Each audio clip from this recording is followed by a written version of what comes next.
Hello, Bluff City. It's your main man with the frying pan, Jeff the Chef Moran, and I have cooked up for you another spicy Saturday night schlockfest right here on Bluff City TV. It's called The 86, and I'm telling you right now, do not sleep on this picture. It's got Blake Blossom, that's right, Blake Blossom from the TV, from the show with the alien baseball players. It's got Eddy Chankul, straight from Thailand, the hottest name in martial arts today. It's got Mason, the Facin' Lowry. Ooh, I'm getting a little warm just thinking about it. And oh, one more.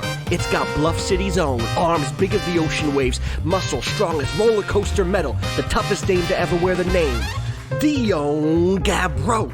Which reminds me, Dion, if you ever want to take a break from the movies, Squared Circle would love to have you come on in, love to call you a match, help you out with a finishing move or two. Haha, I'm kidding, no self-promotion, the producers have told me that a number of times.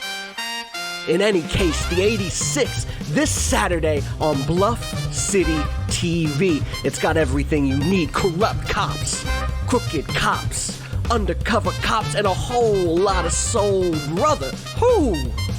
Gunfights and muscle busters, real estate conspiracies, and a smooth-talking white boy to boot. Oh, and did I mention it's based on a true story, too? Clarence B. Grimes, you heard of him? Of course you have. It's a recipe for a blessedly good night, and you can trust that, or my name ain't Jeff the Chef Moran. So tune in and turn on and order yourself a pizza pie, because you are not going to want to leave your couch. Play me out, boys. I gotta dance.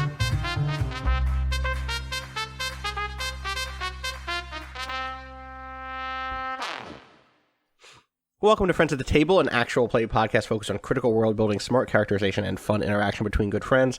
I'm your host, Austin Walker, and today we are going to be playing Action Movie World, which is a game by Ian Williams. It's a hack of, it's a Powered by the Apocalypse game. I guess calling it a hack is probably a little bit less than what it is. I guess disclosure, Ian Williams and I are good friends, and he's written for me over at Waypoint, and before that at Giant Bomb. We've written together for Paste. So this is exciting for me. It's like, oh, I'm going to play my friend's game, but also, as always, want to disclose whenever there's any sort of personal relationship with the people whose games we play. Joining me today, Janine Hawkins. Hey, I'm Janine Hawkins. You can find me at Bleating Heart on Twitter. Andrew Lee Swan. Hey, you can find me on Twitter at Swandre3000. And Andy Clare. Hey, I'm Andy. You can find me on Twitter at Captain Trash, and I also do stuff over at videogamechoochoo.com. As always, you can follow the show on Twitter at friends_table. You can follow us on Patreon and support us at friendsathetable.cash. And if you're hearing this, you probably already are doing that. And if so, thank you so much. I'm going to sneeze 1 second. Wait. It's a thank you sneeze. Thank you. Damn, that's a premium sneeze. That's 2 sneezes. You paid for those sneezes. Thank you. Thank you for paying for me to sneeze. Platinum. My platinum sneezes. Thank you. I should open the book that we're running, Action Movie World, which I just realized I may not have downloaded onto this computer yet. So give me 3 seconds. It's okay, That's I've got 3 Google Drive tabs how open. much platinumsneezes.com is on a Oh, Jesus. No, that's gonna be like a That's thing. That's a thing. We know what Yeah, that that's is. a fucking clips for sale website, dude. Okay, Action Movie World, Powered by the Apocalypse. I said that bit. I'm looking for my agenda, which I've written down my agenda in another document. But what I didn't have is the kind of write up of what those are. So my agenda today is subgenre first, which is to say that inside of the broad genre of action movies, we're zeroing in on one subgenre. The one we're zeroing in on is the cop movie. But, and this is my second agenda point, they are all action movies. Don't get away from the action movie feel. We're not doing a Bergman movie. We're not doing, we're not doing Twilight Mirage. We're doing an action movie. It should be hammy. It should be cheesy. It should be both hammy and cheesy. And play to find out what happens, but make it seem like it was a scripted movie afterwards. By which they mean, or Ian means, don't come in with a set plot. Play to find out what happens, like always. But it's important to remember that we are, and we'll get into this more in a little bit, but the way Action Movie World works is that we are technically shooting a movie, and movies do have scripts. And so we should remember to be a little bit plausible. Imagine that, like, there is an audience at all times watching this movie, and that they would be like, that doesn't make any fucking sense. And sometimes that's totally okay. Because it's a new game, I'm also going to go over my principles, and in some ways these are our principles, because you will also be doing a lot of this. Be over the top in your descriptions. Kill everyone and don't hold back unless it's the lead actor or the villain. So, like, content warning up top, I don't think we're going to get gross or gory, but there's going to be a lot of character death in this game in a way that we don't traditionally do, because it's an action movie, and action movie world is kind of all about leaning into the tropes of action movies. So unlike something like Chiron, where every character is named and every random, those 3 guys in the tower at the beginning of Chiron all had names, and like I was ready to give them backstories. This is not the case. There will be nameless goons who they get into fights with. Be aggressive with your scene framing, which is to say, move fast, don't linger. Again, action movies cut quickly from scene to scene, and also things ratchet up in intensity very quickly. Fill every speech and character with melodrama, aka be unsubtle. We are in the middle of maybe the most subtle season we've ever done in Twilight Mirage. Lots of quiet moments and lots of like, what is this character really thinking? And like, they're what's being said by being unsaid. That is not this. This is like, say how much you love someone with the word love and with a kiss. Like, shout from the rooftops how much you hate this person and how you're going to get revenge. This is what action movies do. One-liners are always better than speeches, except for the occasional villain who is going to reveal their whole plan. Physicality is the ultimate expression of emotion, from hugs to handshakes to back pats to love scenes. Action movies speak in physicality. Be an honest fan of the characters. Reinforce the main themes of action movies, which depends on the subgenre a lot. But for us, it is very much about like taking direct action and being kind of anti-establishment and like the power of friendship and etc. Reinforce the setting of our chosen script. Thankfully, we're playing in Bluff City, which means we know what the setting is pretty closely. Things are only important if they involve the PCs. So there's no faction turn in this game. Sometimes disclaim decision making. So it's gonna be a lot of me going like, I don't know what I want to do here. What do you think? Tell them the consequences and then ask. And then finally, fast is better than accurate when it comes to assumptions. Keep the game moving. We don't need to like ask how many bullets are in the gun. We don't need to just what's it feel like for the movie. So I'll kind of introduce the game in a broader sense at this point. Action Movie World, again, is a game by Ian Williams, and it comes from Ian's love, both deep and emotional, and also kind of academic, of action movies. Especially the sort that you would find in like a 2-for-1 package at the grocery store checkout, near the grocery store checkout in the mid-90s. The things that like went straight to VHS and star kind of a lot of modern B-movie actors and would eventually end up on an MST3K or the riff tracks or something. It is a game in which we play as, or you all play as, also, yes, Andy Clare says a lot of Jean-Claude Van Damme. Absolutely, a lot of Jean-Claude Van Damme. A lot of, the playbooks all literally shout out specific actors and actresses, and so it's an entire, if you grew up like us with a lot of love of 80s and 90s cinema, and then also a lot of love for what is the opposite of cinema, then you'll find a lot of touchstones here. There's kind of a big difference between this and a number of other games, especially other Powered by the Apocalypse games, which is that instead of playing a character, you're playing an actor. You're playing the person who will go on to play in other movies.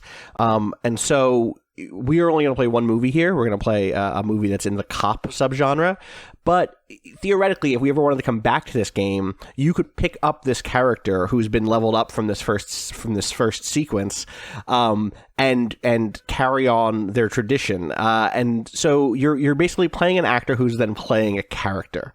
That said, and this is just from the book, it's important to understand that while you are playing an actor playing a character, the events within the movie are real in the sense that the fiction of the movie takes precedence over the real-world concerns of the movie business. If the group is playing a barbarian movie, nobody should break character to represent their actors arguing with the director over lighting or contracts.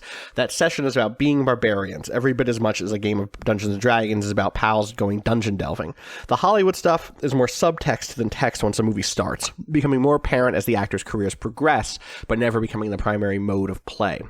Which is to say that, like, for instance, as you level up, you might, it's almost like you end up being typecast in a really interesting way, where you can take on aspects of the characters you'd played previously into new roles. So you might start as this like anti-authoritarian character in a cop movie, and next thing you know, we're doing a sci-fi movie, but like you're still playing like that same type of character. In the way that, like, think about Harrison Ford, who, like, oh yeah, Indiana Jones and Han Solo, there's like an overlap there, and where does that come from? How does that go into who he is as an actor? I was gonna say Schwarzenegger's a really good touchstone for that too, Huge. because like his big first role was like not big, but like the one people think of is Terminator, where he's like silent, Right. But then after stuff like Predator, he starts doing like the one-liners and shit. Totally.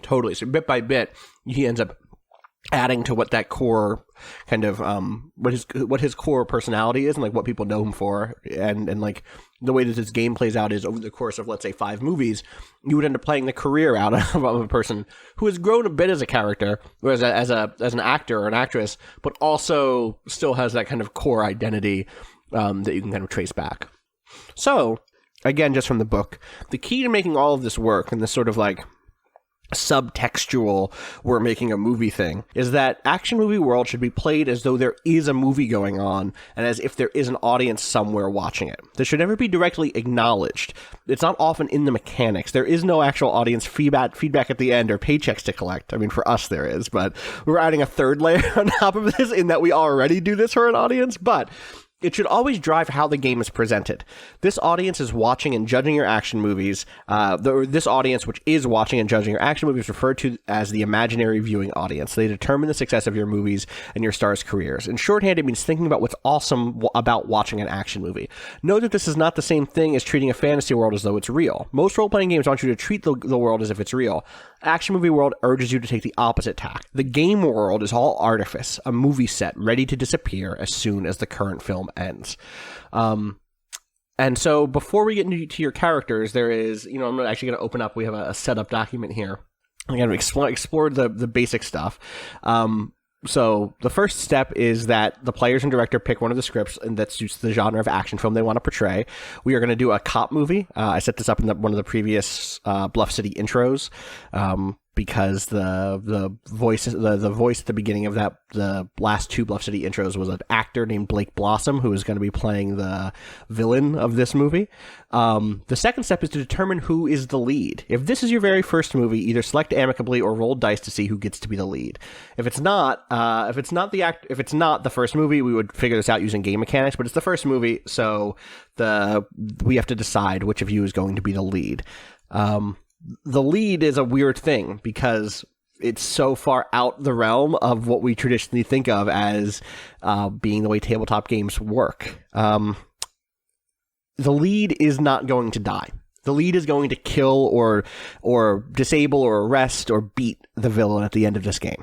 That is what's going to happen. This is an action movie. So the way it works is that at the beginning of any movie, one of the actors is designated as the lead. The lead has plot immunity. They have, plot armor basically.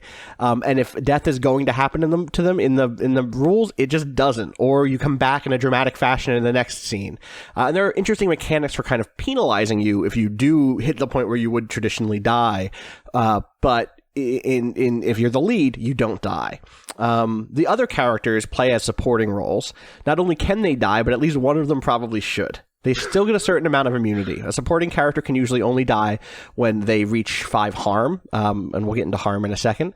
But even then, there's a lot of choice in the matter, as detailed below. If a supporting character dies for whatever reason, you get XP, obviously. But then also, you come and join me and become an assistant director, and I'll give you a new role, or you can decide a new role from a set that give you the ability to, like, add to scenes and sequences and become like the lighting director or the effects coordinator or the fighting coordinator or the key grip. It's really good. It's a really cool system for keeping people involved after their characters die. And again, your actor doesn't die, right? Like your actor will be back in the next movie. And in fact, you might end up becoming the lead in the next movie because of your actions in the first one. So who wants to be the lead? I have an idea who I think should be the lead. Yeah. I don't want to. But You don't want to be the lead, you're saying? Or no. you don't I don't think I should in any way. I think of all the true. characters, mine Yes. should least. Absolutely not be the lead. Yes, we've talked a little bit off mic about characters here, so yes, agreed. He should possibly be the first to die, but we'll see how that We'll goes. see, yeah. I kind of think that Dre's character should be the lead. That's, I think... I'm pretty good with that. I'm up for that. Yeah. Okay. Andy, you're good with that? Yeah. Okay, awesome. So, at this point, actually, there was a pre-number 1 step. That's why I missed it, which is you should each pick an actor playbook and name your actors. So let's talk about who those are at this point. Let's start with Dre, since Dre is playing as the lead. Yeah, my actor's name is Dione Gabreau, and she's also known as the Volcano. I'm playing good. out of the Musclehead playbook. Okay, I'm going to figure out where to write these down. I'm going to put this. Dione it's Dione and not Dion? It's one N, so I think it's that's one Dione. N. Okay. Yeah, so it's sure. Dione. Yep. For me, she's very heavily inspired by Nia Jax. The wrestler, the Yes. WWE wrestler, Nia Jax. So like big, like tough black lady who so I guess we should actually say this. This is a movie in the world of Bluff City. Mm-hmm. It's being shot in real Bluff City. It's about events that really, the beginning of this movie says the following events are based on a true story. So it's not the true story. This didn't really happen to these actors, but it is an interpretation of a thing that probably really happened in Bluff City. Is it one of those things that says at the beginning based on a true story, but at the end it says these events are fictional and do not represent any blah, blah, blah. Is this Fargo? No, it's not Fargo. It's what was that Steve Austin action movie? Where he plays the guy who kills all those people? I think it was Steve Austin. It had been shot before that too. Dan Reichert really loves the book about it. I don't know. I think that was maybe it was The Rock. Was it The Rock? Was it The Rock? Is that Walk movie? Tall? Yeah, I think it was. I think that was Or Walking Tall. Walking The Tall. only Steve Austin movie I can think of is The Condemned, which is just The Dangerous Game with Steve Austin. Yeah. Well, it's that's based on a true Walking story. Tall. It's Walking Tall, which is The Rock and Johnny Knoxville. If I combine those two, you get Steve Austin. So Yeah, that makes sense. That's actually, you just did Alchemy and made Steve Austin. Totally. Which is based on a book, which is theoretically based on the life of like a Tennessee cop who like went on a one-man war. It's like how Bloodsport is based on a true story. Is Bloodsport based on a true story? The dude who Bloodsport is based on claims Bloodsport is based on a true story. Yes, so it's like that. I think it's probably a little bit more grounded than that, in that like a newspaper probably whatever happens at the end of this thing, like if there's a dead guy, that guy died in real life. You know what I mean? Like, but we don't necessarily know. The characters of this movie are by some thought to be heroes. Do you know what I mean? At the very least. So, like, there were newspaper articles. This was probably national news. It might have been a blip in national news, but it was national news. What probably isn't true is huge gunfights on the boardwalk and, like, whatever other bullshit we get up to, you know? But there's going to be some... The point is, that's one layer. Layer 1, there's a movie, it's based on true events in Bluff City. Layer 2, in the real world of Bluff City, these are actors and actresses. And Dione is from Bluff City, I'm guessing, Dre? Yeah, we could do that. Because the other fact that we set up was that Dione is... So she's a musclehead, which means what exactly? So the touchstones in the book for like Muscleheads, they bring up Bridget Nielsen and Arnold Schwarzenegger, but it's basically characters who I think like value decisive action and are much more about getting like up close and personal and doing things that are big sweeping movements rather than being like precise or like, you know, snipers or something like that. I think that's exactly like the underlying thematic thing here is like it is all about like you said, big movements. It's all about force. It's all about like moving things with your with your strength, whether that's strength of personality or strength of big muscles. And one of the things we realize is this is a great opportunity for a little behind the scenes crossover, which is Dione studies with Janine, your first Bluff City character, Tawny Buck. Mm-hmm. What was Tawny's gym called? When Tawny got her own gym at the end, she called it, I think she called it like the Firebird or something. Yes. Because there was that whole like mythos about the Firebird punch. Right. And so, God, what a fucking ridiculous great thing.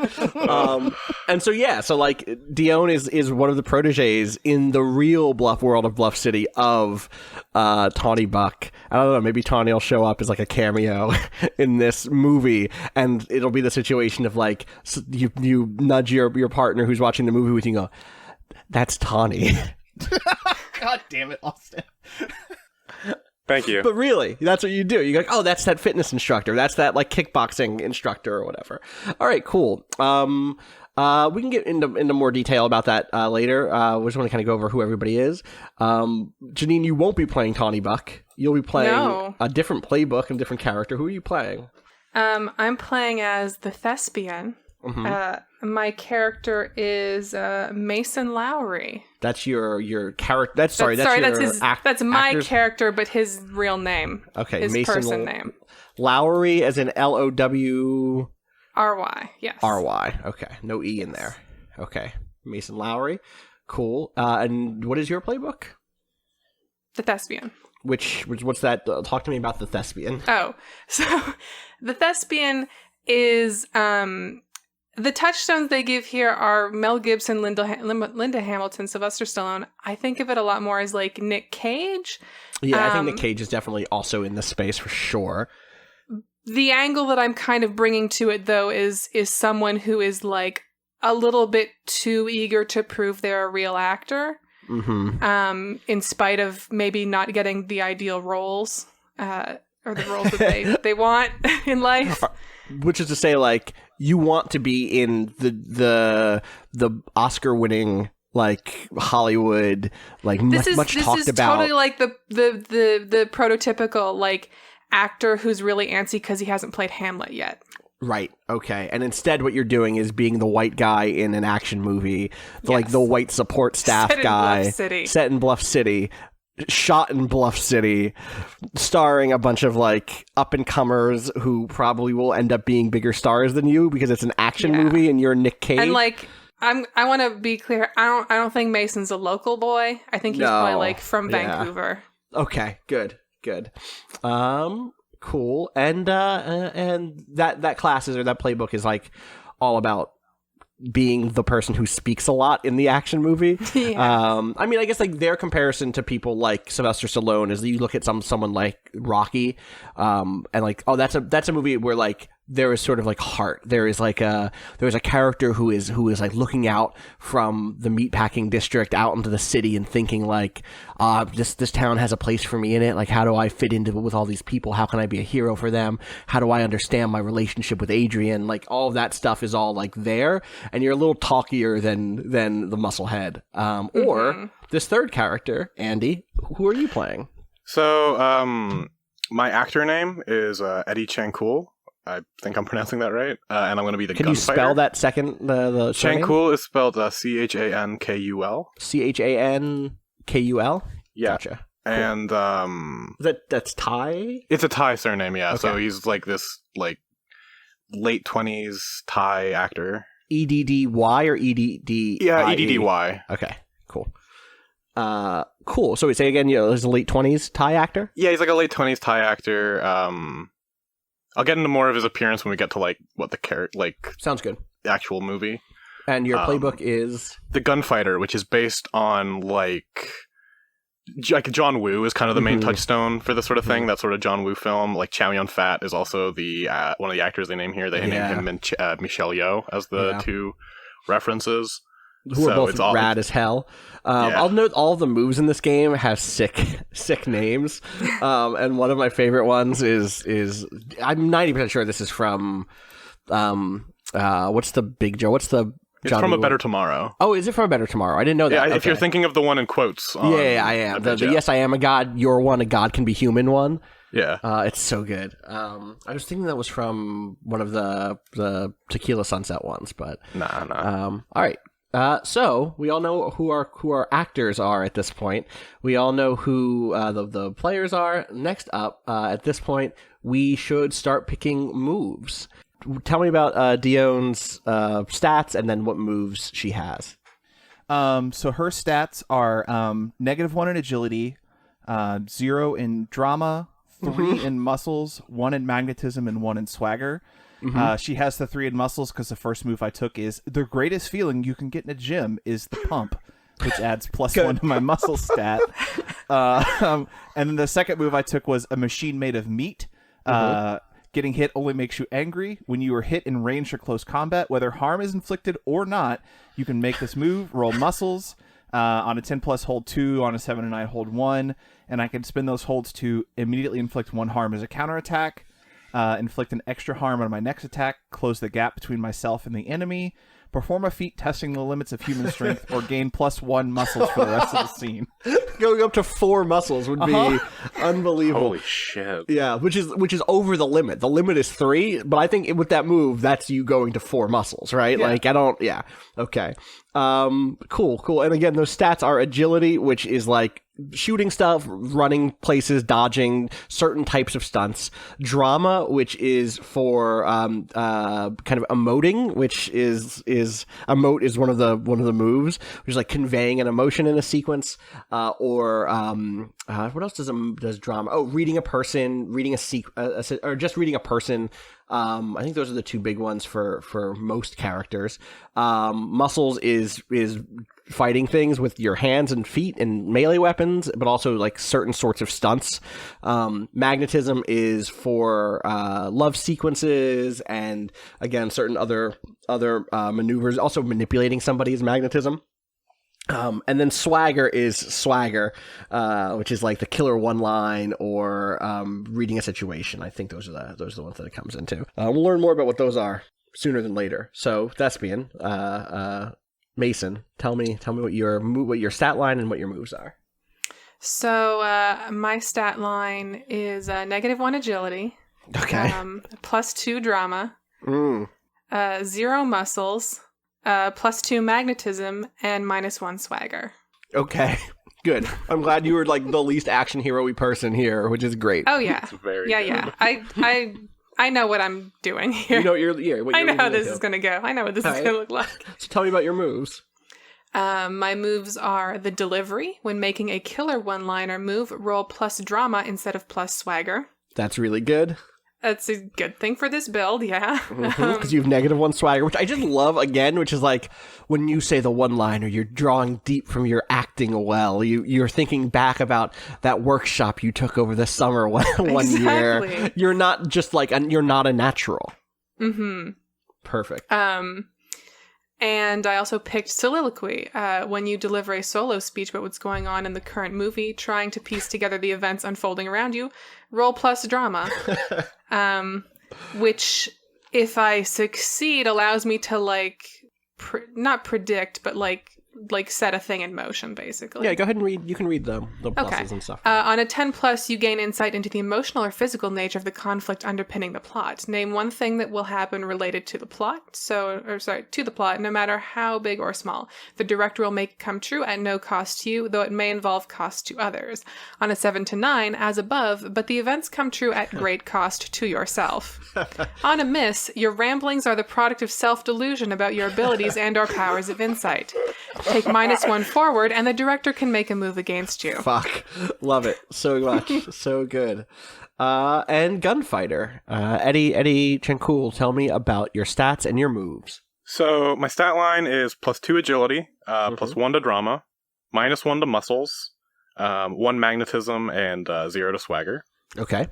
And then the moves I've taken are Gun Ballet. All ranged weapons you use, no matter the type, count as having the area special ability. Good. Perfect. Which And means that you can use it to hit multiple people at once. Yeah. And then the other skill I've taken is Time to Reload, which says, people usually don't run out of ammo in action movies unless it's dramatic to do so. You're the master of turning the reload into high drama. Any time during a scene involving ranged combat, you can declare that you're out of ammo, reload your gun, and roll plus drama. On a 10+, choose 1. On a 7 and 9, choose 1, but also take a point of harm. And then on a miss, I'm stuck where I am and the director makes an immediate move against me. And then I can escape danger scot-free, leaving my friends behind. Rely on your buddies for cover, safely moving towards danger.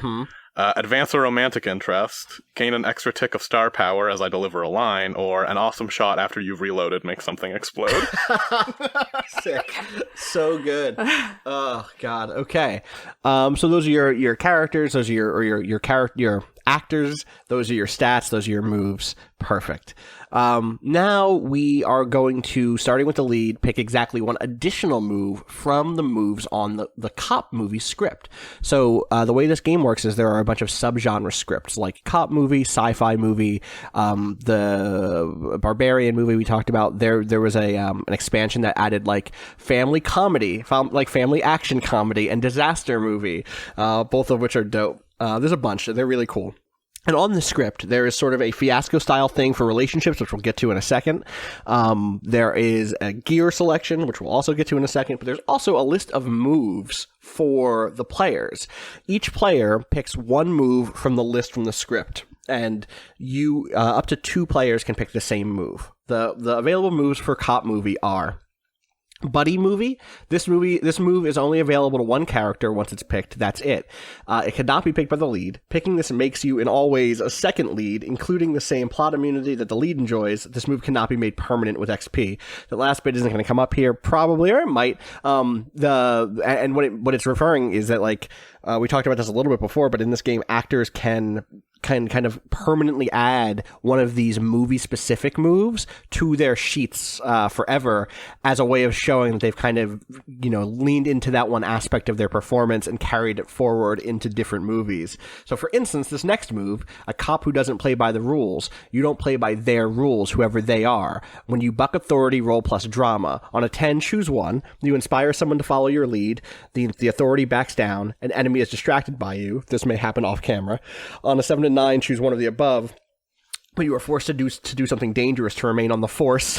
On a miss, someone in a position over you is dedicated to getting back at you. So you could take that move, for instance, make it permanent with XP, and then end up in a sci-fi movie where you still don't play by their rules, whoever they are. And instead of bucking the authority of like the police chief, you're bucking the authority of the Star Commander or whoever. Crime doesn't pay is another move here. Nobody does better than you. Nobody does better than you when the heat is on from the scum of the city.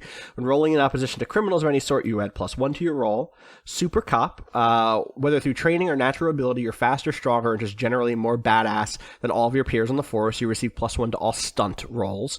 Stunt is sort of a move that's like Act Under Fire or a kind of a similar move from Powered by the Apocalypse, except it's a little more flexible here because stunts are the bread and butter of action movies, and traditionally you roll those with either muscles or agility. This would give you a +1 to either of those things. Corrupt is as corrupt does. At the beginning of the movie, state whether you're fighting or aiding the forces of corruption. You receive 2 corruption points. Spend these 1 for 1 throughout the course of the movie as you would a hold. Each time you spend a corruption point, choose one of the following: gain access to drugs, gain access to weapons, gain access to vice, gain access to stolen mundane goods, gain access to an off-limit location. Access should be read very broadly and change in meaning depending on whether the character is fighting corruption or is corrupt. For example, an honest cop with this move might gain access to drugs, with the director setting up a scene in which following bribes leads to a city councilwoman's drug deal, while a corrupt cop would use it to snag drugs from a bust for his or her own use. And high-speed chase. Nobody's better than you in a chase. When you're behind the wheel, roll swagger. On 10, choose both. On 7 and 9, choose one. You get where you want really fast, you're safe. On a mist, you're not as good as you thought you were. You crash. So, again, starting with the lead, Dion, which of these do you want to take? I think I'm going to take Crime Doesn't Pay. Okay.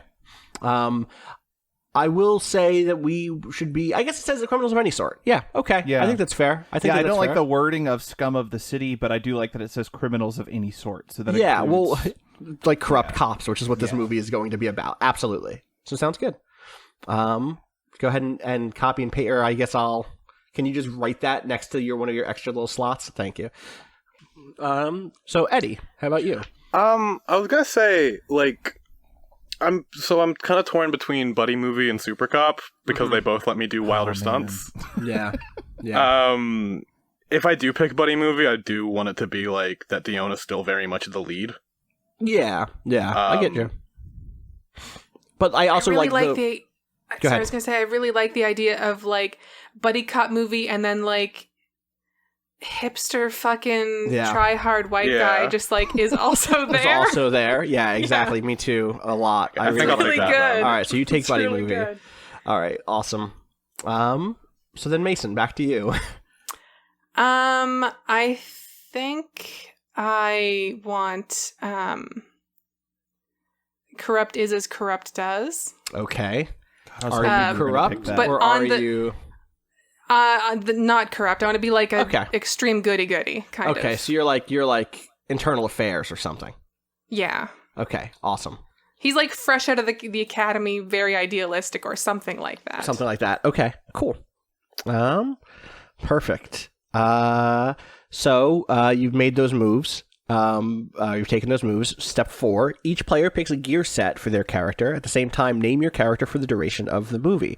Obviously, this is different from the actor's name. My real name is Ian. My actor is Chase Buzzington, and he's playing Malcolm Powerstein in this movie. Why pick your names now after your gear? Because gear has the potential to clarify details about your character. If you decide to pick up the SWAT gear in a cop movie, you might pick a tough-sounding name, while a more standard gear loadout might make you think in more muted terms. I think you all actually already have character names, but the options for gear are pretty straight up because this is a cop movie. If you look through like war movie, there's like much more defined side or like gear sets, but everyone has access to a police vehicle. But then what I need from everybody is to decide either 9mm pistol and nightstick, SWAT vest and assault rifle, 9mm pistol and tear gas grenades, or 9mm pistol and drug package. The game uses like the very familiar Powered by the Apocalypse harm system. So like 9mm pistols all do 2 harm. And then they are all close. They can be used at close range, and they're all loud. Assault rifle is 3 harm. It can be used in far or close range. It has auto fire, which means it can hit an area of people, but only if you then have to spend kind of a turn reloading it, and is loud. Tear gas grenades do stun harm instead of regular harm, and you only have them until you can get back to a place. You only have one, basically, until you restock them, basically. The drug package just has valuable, which means it's valuable and someone wants it. So what do you think? Who's taking one of these sets of gear? I'm going to take the pistol and the nightstick. Yeah, that's what I figured a little bit. That's good. Is it like a baton? Is it like not a baton? Is it like an extending baton or something? Or is it just yes. Yeah. Okay, cool. Yeah. What about Eddie and Mason? I think I want to take the 9mm pistol and the tear gas grenades. Sounds good. And Mason? I think you can double up here. Yeah, there's no limit to how many people can pick these combos. That said, I do like SWAT vest and assault rifle a lot. I'm really having a really hard time picturing this dude with an assault rifle. Oh, I can. I can totally picture him with the SWAT vest, 100%. Here's the thing with the assault rifle. It's like complete compensation. Yes. That's Do you know what true. I mean? It's just like, I'm going to pick the big gun so that I can hang out with this musclehead and this gunfighter. Do you know what I mean? And also, I like the idea of him being the armored one. Yes, totally, 100%. That's exactly, yeah, totally. All right, so the one thing that I'll say, or the thing that I'll add about this is the way combat works here is every character has 5 HP, has 5 harm levels. Getting harmed doesn't reduce your effectiveness, but it does make it visually look like you're more fucked up. So like the audience at home will see like broken bone, like maybe not see broken bones, but see like, oh no, like you're bleeding, you have a bullet hole, maybe you do have a broken bone, depending on how severe the movie gets. But you're never actually, until you hit that 5th level, you are fine, and then you die. That is true for all the heroes, all the player characters, and also the villain. The capital V villain has 5 HP. Every other, like, rando who you get into a fight with has 2 HP. And so that means that all of these weapons will kill any rando in a fight instantly, or knock them out, or whatever it ends up being, right? So like even the nightstick does 2 harm. So that's like, oh, you did it. They are dealt with. This is very much that style of American action movie. Not even American action movie. Like you think about Eddy Chankul as a Thai actor, and there's like been such a boom in South Asian and Southeast Asian action movies in the last like decade that have crossed over into Western audiences, in which you see just like one dude just mows through an entire tower of people or whatever, you know? Yeah. And this game really does that well. And I like the notion of like, I see this, and the thing that I see immediately is like, all right, you have to shoot the main villain at least 3 times with a 9mm to win, or once with an assault rifle and once with a 9mm. And that's like, okay, cool. That math feels right for the way action movies work, you know? So yeah, if you get a second, if everybody can add, I think everybody has, or Dre, can you add your gear to the, awesome. Totally. Then next step. I closed the wrong window. Here we go. So now we're going to choose highlighted stats. Each character has 2 for the duration of the... Oh, no, sorry. We need character names. What are your character names for this movie? Again, let's start with lead, with Dion. She is playing Sergeant Janice Stone. Good name. Let's go with the buddy now. Eddie, what is your character's name? Detective Max Lamb, Lam. Lam, Max Lamb, like on the lamb. Yeah. Good. And Mason. I just realized I don't know a lot about police ranks. That's fine. Neither do I movies. could just go with Officer Sebastian Young. Let's go with the detective also, maybe, because Okay. that's like that gives you a little. Well, it depends. I guess Do officer is detectives fine. like work? It's a buddy cop thing with a sergeant and a detective. So would there be another? Like that's my thinking is like, would there be another detective, or who would the third person? Let me propose this: is like they're the sergeant and so Max and Janice are buddy cops because they used to be on the beat together, but now they're in different parts of the department, and you're technically. You're Detective Lamb's partner. That doesn't mean you're the buddy cop. I love You know what I that. mean? Yeah, so he's like Max is like bringing him up. Yes, exactly. Oh, Exactly. Yeah. very That's good. good. Yeah. Especially for how I have this character thought out. Okay, good. I'm excited. All right. So now we choose highlighted stats. So the way this game works in the kind of long run of things is that on top of XP, you get a thing called star power. Which you see there's a little star on your sheet that has like room to make little ticks next to it. You get star power whenever one of your highlighted stats is rolled at 10 or above. Every playbook has a highlighted stat already. So like the Muscleheads highlighted stat is unsurprisingly muscles. So anytime you're going to roll a 10 or above, a Dion gets a point of star power.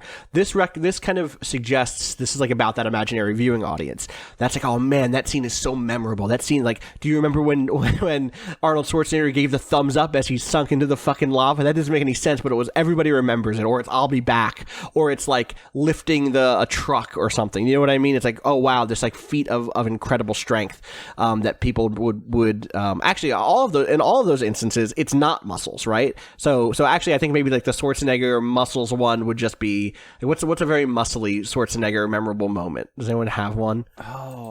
It's interesting. There's that part in I can't remember what movie it is, but he like kills a dude with a like steam pipe. Sure, that sounds muscly to Yeah. me. But here's the thing: is like that's the one highlighted stat. There's also a second highlighted stat, which is the one that I pick is highlighted, and that is me saying like, "Hey, I want to see you roll this dice or roll this stat a lot, this sequence."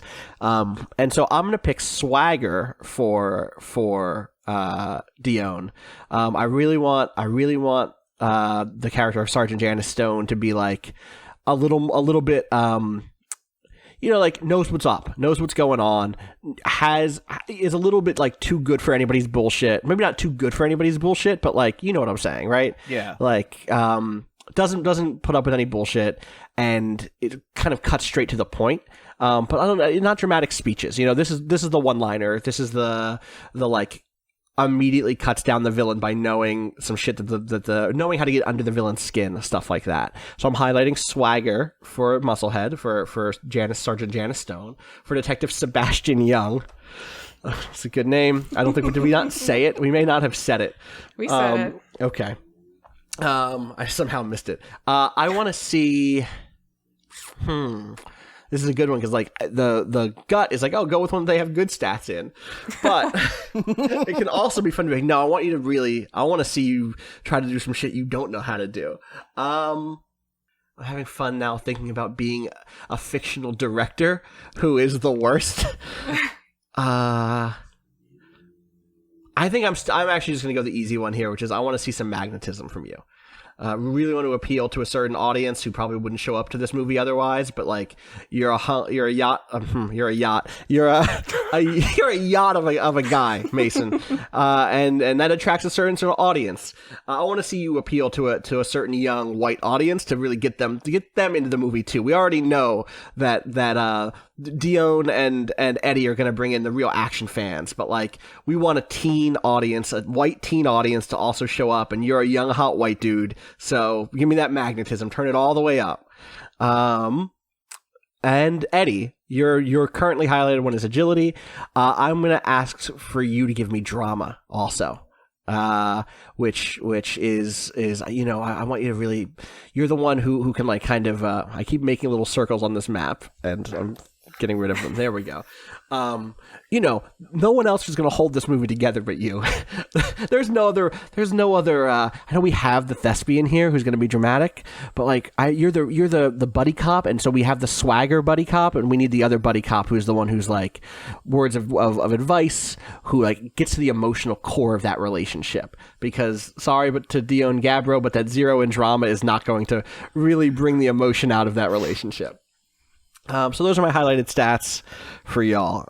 Now I'm going to pick the villain from the script's list. You can approve or reject this choice, so we could just change this right now, but my gut is I really want to do police chief. This gives me a set of additional moves, basically, on top of like my normal set of kind of director moves. And the police chief, they want to hide, they want to bully, they want to have someone arrested, or the moves that they have are like have someone arrested, beat someone up, escape via technicality of the law, disappear in the nick of time, etc. I'm not going to go over all of them, but there's a bunch and they're good. Are people on board with police chief as the villain of this movie? Yeah. Awesome. Okay. So now each player makes a relationship with the person to their left. Each script has some sample relationships provided in a 2d6 format, but seriously, don't automatically roll this. This is for ease of use only. Pick one. Even better, make one up when it's your turn. Mix all 3 techniques if you want. So there are like kind of 11 different possible relationships listed here, but also any we want. And this is very Fiasco-like, in that they can be things like precinct buds or partners or came up through the academy together. But there are also things like a murder weapon or grew up in the same neighborhood, or drug money could tie you together. So let's get one from, I think we know them already a little bit, but let's make them explicit. One from Detective Max Lamb to Sebastian Young, one from Sebastian Young to Janice Stone, and one from Janice Stone to Max Lamb. Let's start with the lead again. So Janice, what is your relationship with Max? Okay, I have kind of 2 things that I'm thinking of here. I think the probably obvious one is like precinct buds, or precinct buds. Yeah. I also kind of like rivals for promotion. Oh, that's interesting too. I imagine Janice is like a cop who is very good that should have been promoted a long time ago, but because she has that swagger and like doesn't stand for people's shit and like does what she thinks is right, people are like, "Oh, you can't promote her. She's too reckless. She won't fall in line when the time comes." But I like think that. Either one of those would be interesting. Yeah, I guess that's the question. Is like, do you want that relationship to be like tense, or do you want it to be the rock, the foundation that the movie moves on? You know what I mean? That's for both of you to some degree, you know. Yeah, what do you think, Andy? I kind of I like them both is the problem. The reason I'm leaning a little more towards Precinct Buds is it works well with the idea I have for my relationship with like the promotion one kind of goes against the idea I have for my relationship with Sebastian, which is that he's punishment. Basically. Oh, interesting. He's we're giving you this shitty partner because you did something. Yeah. Okay, nothing. Let's go with Precinct Buds then. Okay, cool. Do you want to write that down under special relationship, Janice? And then it sounds like Max, you also have. You're good. What do you want to phrase that with, Sebastian? Punishment is partners is the nicest way to put it. Maybe begrudging partners. Begrudging partners is good. I like that a lot. Or begrudging mentor or something like that, right? Because I don't know, I don't want to speak for, unless, Sebastian, if you think it's begrudging in both directions, it can be begrudging in both directions, but you're kind of painting Sebastian as a little more peppy than that. Yeah, I think he is probably a bit too green to be begrudging. Okay, that makes sense. At this stage. Cool. So then what is your relationship then with Janice? I feel like it shouldn't be anything too complicated given the relationship between between Max and Janice. Yeah. Maybe this is maybe this can be a relationship that's about something that isn't about just the relationship. Maybe this is the in on a secret or drug money style or murder weapon or grew up in the same neighborhood.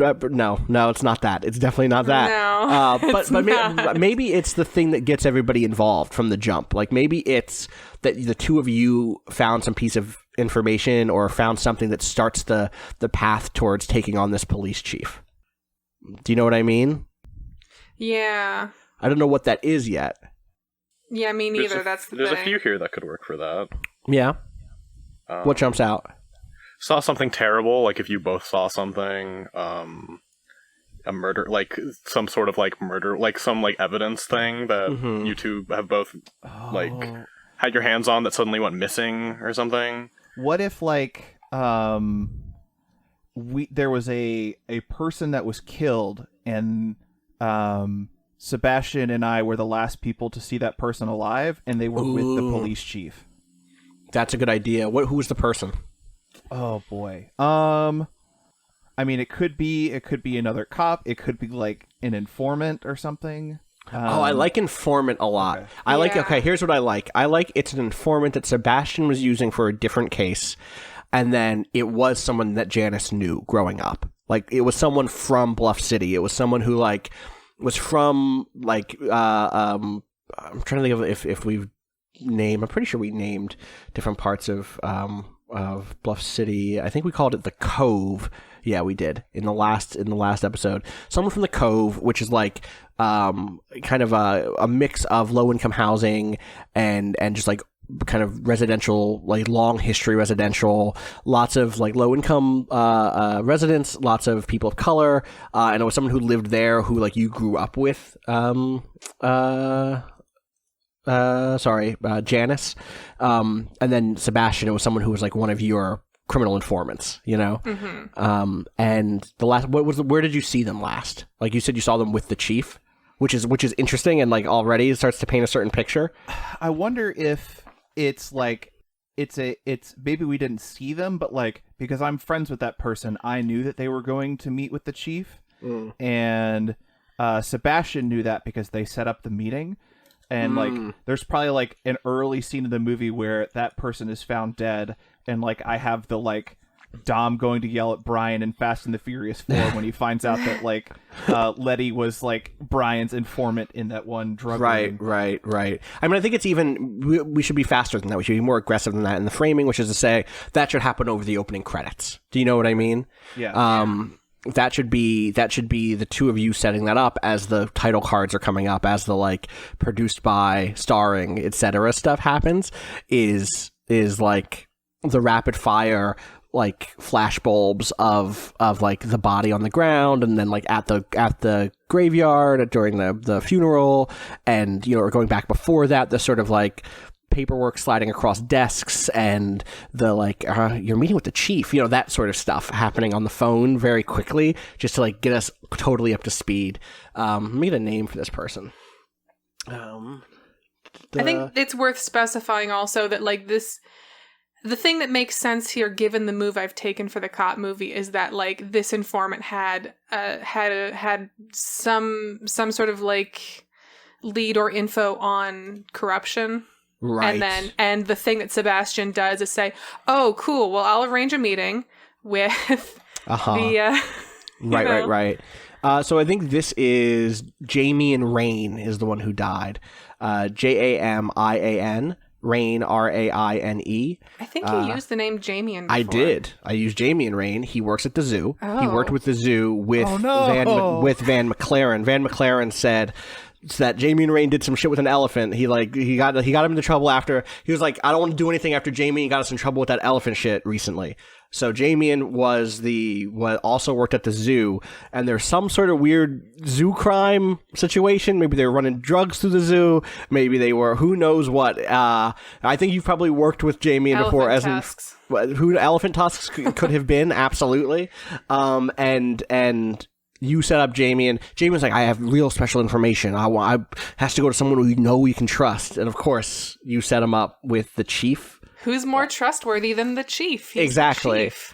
And I think that's the like, Janice, you set him up with the chief, because everybody in the department, here's what everybody in the department knows about the chief. The chief's name is, it's played by Blake Blossom, who is, I'm imagining as basically just James Gandolfini, but like not in his, I mean, I guess we're going to wrap back around to Sopranos, Tony Soprano, James Gandolfini in a bit, but like, or in a way, because he's a corrupt cop. The name of the cop is Clarence B. Grimes, and Chief Grimes is he is. I was trying to think of how to compare him to other villains that have popped up in Friends of the Table, and I realized that it doesn't. No one really lines up exactly, which is good. He is more involved in the day-to-day than any chief should be. He has an open door policy. His office is filled with people all the time. And they hang out in his office, and they drink beers together. He often says, he'll take a file from someone. Go, don't worry about it, I'll take care of it. And so he's very well liked among a certain class of cop. But he's also very involved across the city. He shows up to, make sure that things are going as they're supposed to at the local bar, that has like a serious, issue with like coke dealers. That situation never goes away, but like he is often at that bar just checking in and making sure everything's okay and taking his cut. He's like deeply involved across the city in any aspect of crime. He takes his cut. He makes sure that it doesn't make the news. That like whatever the problem is, whatever the thing that's hurting normal people is, does not actually shake out into a big thing. There's not a lot of violence, and he's very proud of that. Or if there is violence, he frames it as being about an external force, where it's like, Atlanta really has to start taking care of their crime problem. This was another one of those Atlanta boys who came up from the coast, and is very much like presents this image of cleanliness, whereas if you talk to basically anybody who lives in Bluff City proper and who doesn't commute in for work, a lot of them know that he's actually like, involved, has his hands in everything, but the cops love him and the casino owners love him. I also want to say that this takes place in an era of Bluff City before Millennium Black gets fully set up. So this is pre the Black Millennium Casino, pre the Black Colossus, pre whatever the third one of those was. I know it was in the marina. What was it? It was the Black Star. And so it is I want to say almost like late 80s, maybe early 90s when this is set. I don't think anyone has cell phones. Definitely has no smartphones. Definitely old, the cars are really boxy. unless people have like really want this to be super modern day. Wouldn't Jamien have been like 5? No, because remember that story also took place in this weird Bluff City timeline where, like, remember your partner had, or your partner, your Tawny's next door neighbor also had a weird giant cell phone. Did he? Yeah, we were like weirdly and like purposely anachronistic with that. Yeah, because like I had like a Walkman, I think. Yes. Okay, yes. I didn't remember that. Yeah, Bluff City's time is always, it is the most of our, it is the timey-wimeyest of our times up until Twilight Mirage. But I want to lean in that direction more than we did, is what I guess I'll say. So it's not actually set in 1988 or something, but like no one has smartphones in this movie. And all of the cars are boxier than contemporary cars. The internet probably, like, there are big boxy desktop computers throughout the precinct, and a viewer wouldn't know if that's because the precinct is like doesn't have good computers or because this movie took place in an earlier time. But at the same time, there are signals that, like, oh, this is a pretty contemporary movie. Like, oh, this is an actor who blew up in Southeast Asian cinema and is now here, which is like, okay, that's the last 20 years of action movies for sure. Other stuff. I'm trying to think if there's anything else before we go to the next step. I think that's it. We've determined the relationship. We've determined the villain. We've discussed these relationships in detail. All right, I think we've established all that stuff. So now the biggest thing is naming the movie. I know we tossed some names around, but now we have a little bit more of detail on all of this. Anyone have a good movie name suggestion? Oh boy, we should go back to our big list that we had. Yeah, I definitely did like the we were going kind of down a gambling name route too, and I do really like that. Yeah. Was the 86 was the other one we had? 86 is pretty good. I don't think I have anything to suggest that would be better than that, especially if this is a corruption story. Yeah, I can go with that. The 86. Yeah, I'm into it. It sadly cannot be the 86th precinct. Bluff City has like 50,000 people in it. He probably has like 3 total department buildings, you know. It's the 8th and the 6th precinct. They share an office. They share. The address is like 86. 86, something. Yeah, totally. So it's just called the 86 colloquially. Yes, totally. I imagine that this police chief, Grimes, is often, that's how he refers to getting rid of people. Well, he's like, you got to 86 them sometimes. If there's trouble in the city, you got to 86 it. And I think even he, when pressed on that, they're like, do you mean kill people? He's like, no, it's an old gambling term. It means you throw them out. You throw them out of the city. You get them out of the city. It definitely doesn't mean you kill them. So that is and in fact, that's like, that could be the things, like you both look through the criminal informant like files and you see that the one for Jamie and Rain says 86 on it, as in the like codified, like, okay, he's been 86'd, which if you ever ask a cop, they're like, oh yeah, we relocated him out of the city. He's just gone now. I like that actually better than there being a graveyard scene. It's just like Jamie's gone. And you try to catch up with him and he's gone. Like, you try to give him a call, he's gone. No one can get in touch with him. His family doesn't know where he is. He hasn't shown up to the zoo in a while. Van McLaren doesn't know where he is. And I think maybe we should actually just jump right into. In fact, Van McLaren is not in this movie. But maybe he is. Maybe someone casts a Van McLaren also. If Jamie and Rain is the key to this, then yeah, Van could totally be there. So maybe we open in the zoo. Maybe that's where we kick things off, with the 3 of you in a car driving towards the zoo, which in Bluff City is like. It's like a weird wetlands zoo. You kind of go north in Bluff City, and then to be clear, there is not a zoo in Atlantic City, but there is in Bluff City. And you kind of go north past all the casinos, and then you turn west and start heading towards the mainland. And there's kind of one of these like kind of a long turnpike that goes through a bunch of like marshes and wetlands. And it eventually, like, there is like a little.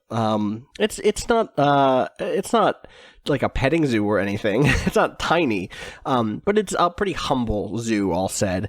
That has been built onto like they've drained a little bit of the marsh and like reinforced it with concrete and stuff. It's just out in the middle of nowhere. It's like marshes for miles. You can start to see the cages of a zoo, kind of like off. You kind of take a little winding path into the marshlands, and it is like sunset. The day is closing up, and you're going to meet up with Van McLaren, who is not played by the same person he was played by in the first episode of this game. He's being played by an actor playing that character at this point. I want to say he's being played by, I think probably by Damon Wayans. Okay, sure. Is who I'm going to say. So Damon Wayans is playing him. And he is closing up the zoo as y'all arrive. It has been a week since anyone has seen Jamian. And what's this guy's name again? This is Van McLaren. Van first name, McLaren last name, or correct. Van McLaren all one last name? Van first name. Okay. What are you all in like a black and white, or are you in like a detective like whatever car? Not undercover, but an unmarked. I want to say detectives just drive like standard Crown Vic kind of, right? Right, but unmarked Crown Vics for sure. Yeah. Yeah. What are you all wearing? What do you all look like as you get out of this car? Janice is very much like the Wire street detective clothing. So like jeans. I'm gonna say a hoodie with the sleeves cut off, just showing off those guns.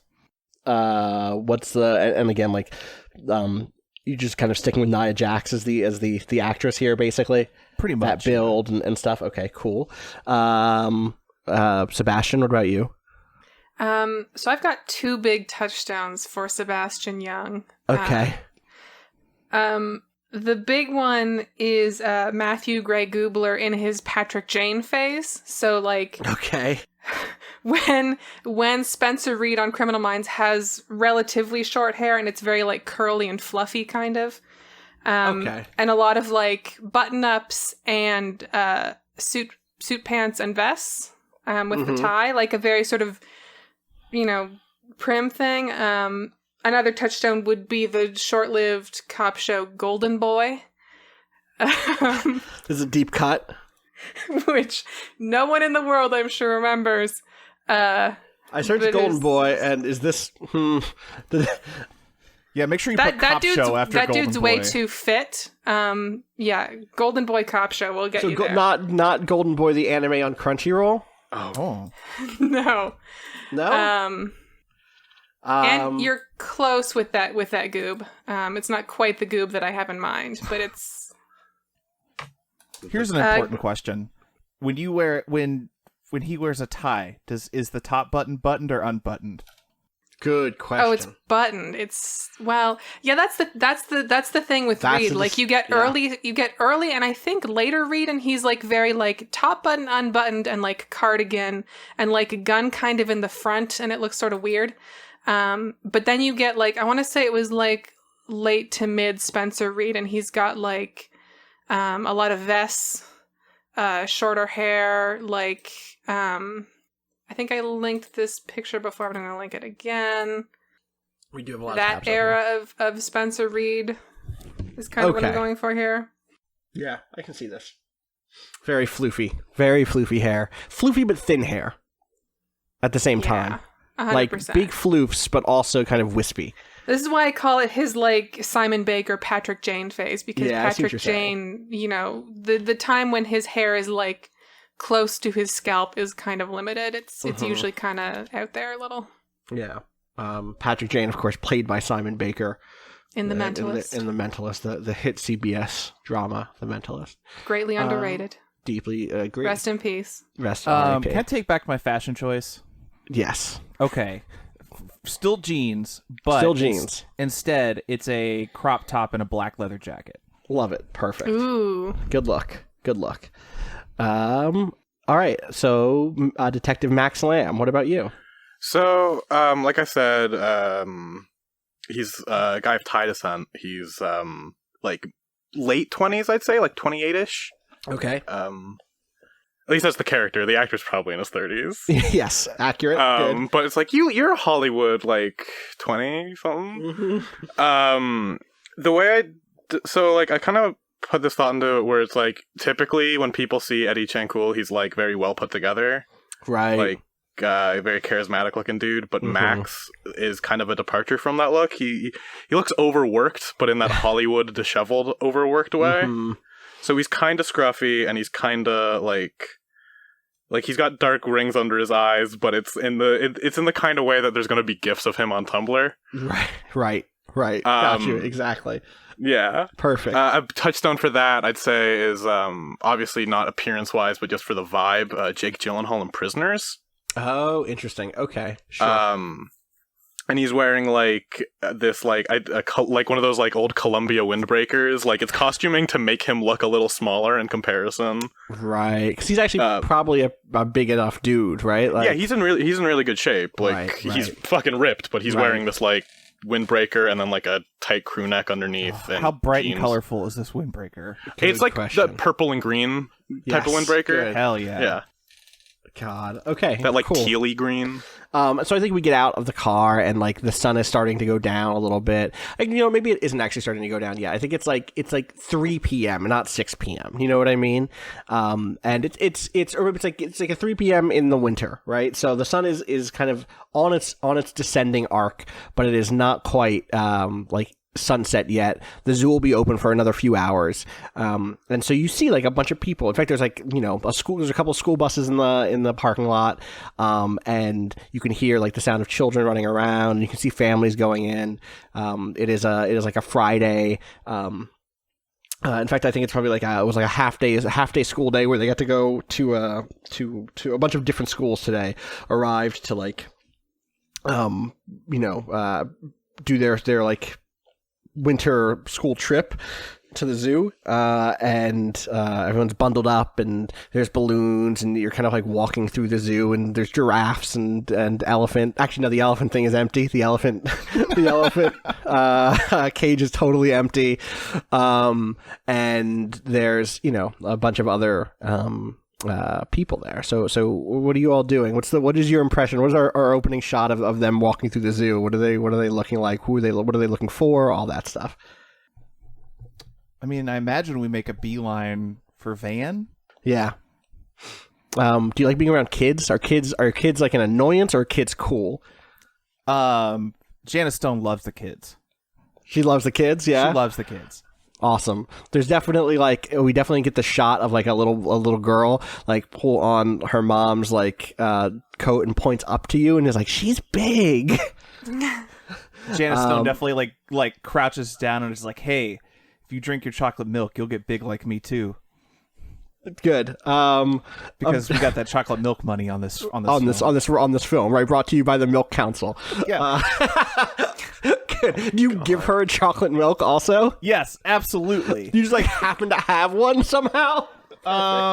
Yeah, of course. Yeah, I'm fine with that. I'm good with that. Why isn't there a product placement move in this game? That's a good question. I mean, I think it's kind of in there. Oh, we have to set one stat really quick, which is, I believe we start with 0 camaraderie. Make sure everyone has 0 camaraderie set. Oh, right. Is there a place for that I don't to go? See it for now. Put it under hold.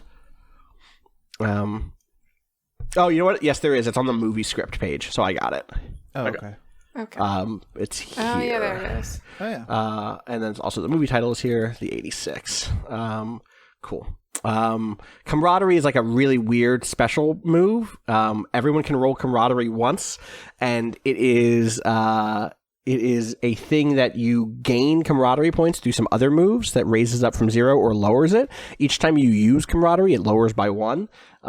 And it is the like, it's when you draw on the strength of your friendship and like your your backstory. It's the flashback before the big fight scene. It's the the drawing on the dramatic speech that your friend gave, or like running into fire to save them. And it does everything from heal you to give you a new weapon to let you hurt the bad guy more, etc. Or even like get XP, but that starts at 0. So I wanted to make sure that was written down. Okay, so you give that little girl some chocolate milk. Shout outs to the Milk Council, and you continue on your way to find Van McLaren, who is I think currently he's in the bird exhibit. We know that is one of the areas he works at, and he is currently feeding a bunch of exotic seagulls. There's a seagull, like a special seagull exhibit. They've imported a bunch of seagulls, and as you're looking, those seagulls just look like seagulls as far as anyone here can tell. And he's very delicately washing one of them currently. He goes like, God damn, more cops. Hey, officers. And like none of you are in blues or anything, right? Like none of you are in your uniform. So he's very clearly just knows a cop when he sees a cop. I guess also he's probably seen Sebastian Young around talking, both Sebastian and Janice talking to Jamie in the past, and probably just knows that you're cops, but that definitely puts out the vibe of like, I know a cop when I see one. And he like slowly puts the goal back in a little cage, and like he like puts it in a cage, and it's almost like a safety deposit box. He slides it, or like a bank exchange, or like a check cashing place. He like puts it in a little slot and then slides it into a larger thing and opens it from the other side, and the bird like flies off into the aviary. Is that right? Aviary? Apiary? Yeah. What's apiary? Is the bees. Yeah, not the. He doesn't put it in the apiary. On Bluff City already. God damn it! I don't know my AV words, my aviaries. And so yeah, I think he takes off some gloves and turns to you all, and he's just surrounded by bird cages. How can I help you, officers? Hey, Van, it's not that kind of visit, man. We're looking. We haven't heard from Jamie in a while. What do you mean it's not that kind of visit? Like not that. You're not in trouble. Just chill. We're just looking for Damien. Yeah, I'm looking for Damien too. Why do you think I'm in the bird cages? This is his job. When's the last time you heard from him? 10 days.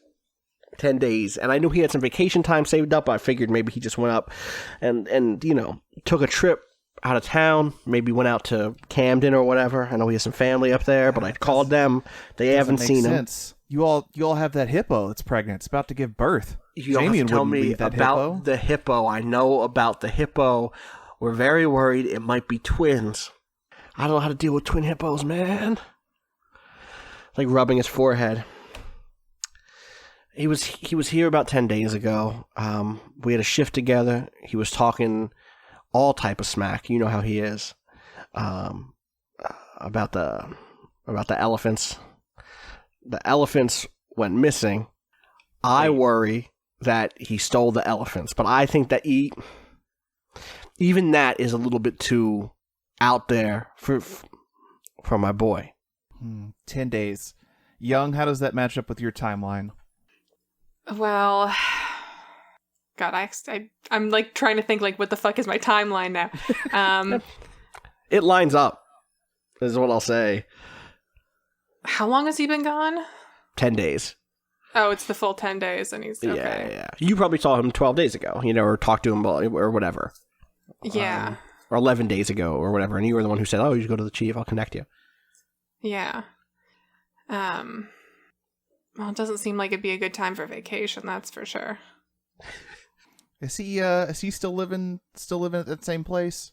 Yeah, down by the cove, or in the cove, on St. Mark's. As far as I know, I haven't gone to check in or whatever, but I've called. No one's picked up. Yeah. He didn't give you like a spare key or anything, did he?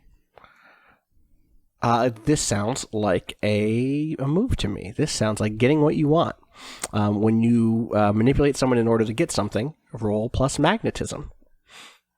Okay, so it's just a 2d6 plus the stat? Okay. Plus the stat, yep.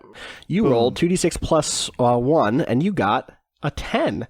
So on a 10, you get what you want, and it's better than you expected. If used against a PC, they can refuse, but take -1 forward until they give in. But no, yeah.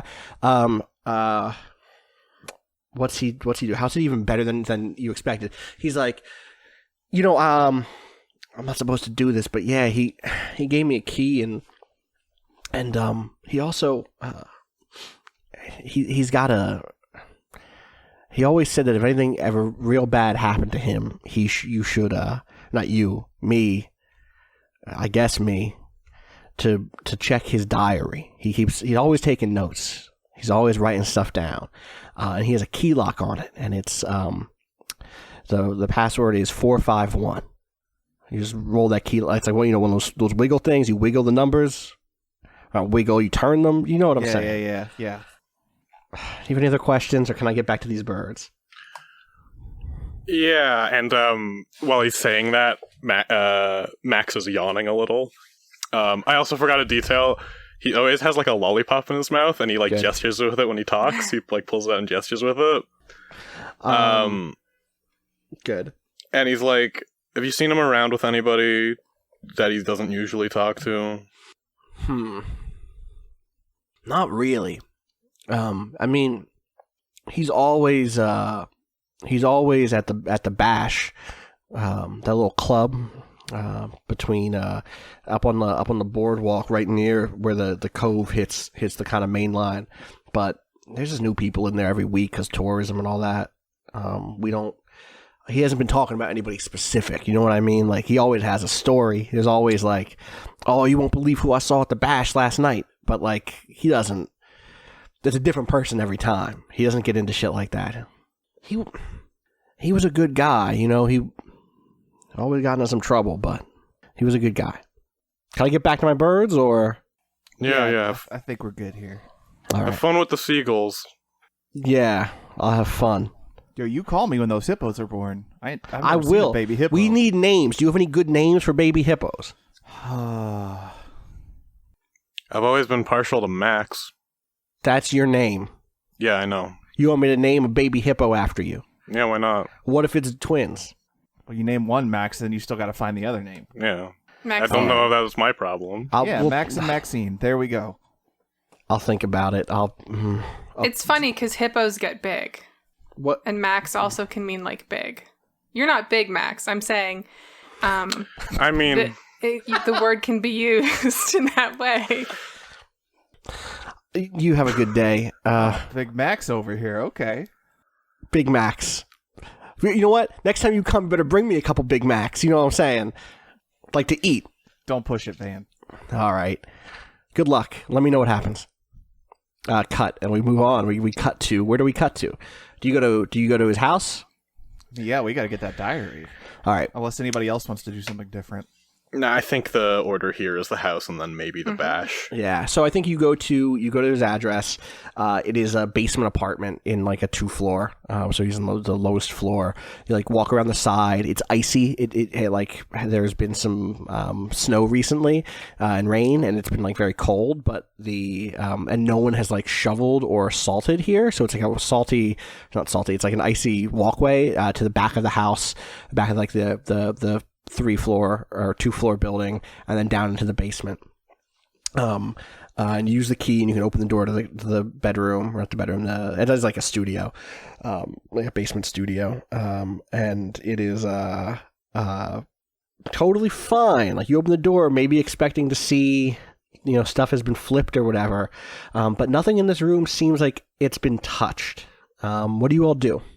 I think the first thing that Max says is like, I told you, he's probably just gone to Vegas or something and got caught up in stuff. Like, he clearly parties if he's going to this bash every week. He doesn't go to Vegas to party. He's a Bluff City boy through and through.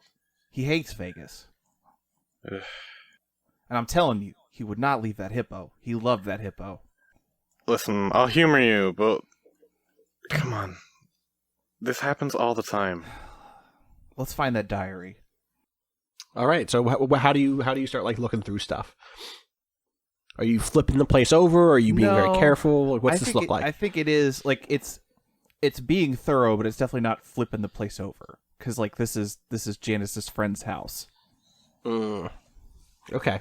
But I mean, depends on. I could also see where, like, if it's hidden really well, where Janice gets frustrated and then starts like, flipping stuff. No, so I think we should build this place out a little bit. There is it is a studio apartment, which means there's a little kitchenette and there's like a hot plate and a fridge, and in the fridge you can see that there's expired milk and there's eggs and stuff. He's not been here probably, right? But there's also it's not like rancid or anything either. Like there's other stuff in there that's totally fine. There's like some water or some orange juice or whatever, some soda. The soda's probably flat, but it's not, again, he hasn't been gone for months. There is a lot of hippo theme. There's actually hippos, elephants, rhinoceroses, that are either photos, drawings, or little statues all through the apartment on shelves and stuff. He's got the books. complete zoo books collection. Yes, exactly, 100%. He's got zoo books. In one corner, he has a PC. And on an old tower PC, he has basically a card table that he cut in half and added new legs to, so it would fit in this corner. It would be too long otherwise. And then he has the other half of the card table with the same sort of added legs in front of the couch as a TV dinner tray, right in front of on his couch. And it's a fold out bed couch also, but right now it's in couch position. And you're turning around, you cannot find this fucking diary anywhere. What else do you do? Where are you looking? I think Janice is probably on his computer, but is not good with technology. Yeah, has no idea what she's doing. Yeah, so I think the thing that we end up getting is just you end up looking through this computer. It has a very old-fashioned interface. Again, as the viewer, you might not know if it's because this movie takes place in the 90s or the 80s. It definitely is a Windows 95 style interface. Or if he just has an old computer. But eventually you find a WordPad document that's password protected. And you're like, oh, 451. And you put in the 451 there. And it unlocks this old WordPad document. That is his diary, and the diary begins, "Man, I hate Vegas," and is about it's his last trip to Vegas, and you have to scroll through. It's just one document that he's been updating for 5 years or whatever, or has been updating every single day for the last year, and so it has word wrap turned on. Does not have word wrap turned on 100%. Has dropped too many images in there, so it takes forever to load. He does book reports in there. There's Tom Clancy's Rainbow Six, and then there's just a giant bitmap of the Rainbow Six cover, just in the middle of the book report. Really quick before we get too far away from it, when the Vegas line gets read, Max just slips Janice a 20, like they had a bet on it. Perfect. Good. And you're digging through this file. And I think at some point I guess the thing is there's so much there, right? Go ahead. I was gonna say, I think maybe Sebastian sees Janice painstakingly scrolling, and then maybe kind of reaches around her to hit Control F or something to try and bring up just we can just use this. Yeah. What do you search for? He doesn't say that, but that's I think the first thing he would search for would be the chief's name, or even just the word chief, or my police. Chief problem with Vegas is, and okay, find next. The chief plot line of Rainbow Six is find next. The Kansas City Chiefs are going to just do it this year. Find next. My chief concern with the pregnant hippo is right. It's this because it's a year's worth of notes. Yeah, it's a year's worth, and it's just 30,000, 70,000 words. Okay, I think the response to that then is he hits previous a couple times until it's go back in document or whatever, and then loops back around to the bottom. Good call. Awesome. And so the last entry is that cop Sebastian setting me up with the chief, which is amazing. Like, I'll finally be able to get stuff done. You know, people say that the chief is up to no good in this city, but I feel like you don't get to be the chief unless you know what you're doing. And this is something even the chief could care about. And you piece together that this is like, this guy has listened to a lot of Hector Who, the conspiracy theorist radio host in the neighborhood or in the city. This guy is like, Jamie is like full on conspiracy theorist. It's hard to kind of separate fact from fiction here, but seems to think that there is some sort of weird real estate deal going on where someone is trying to kind of pave over the cove and turn it into more casinos.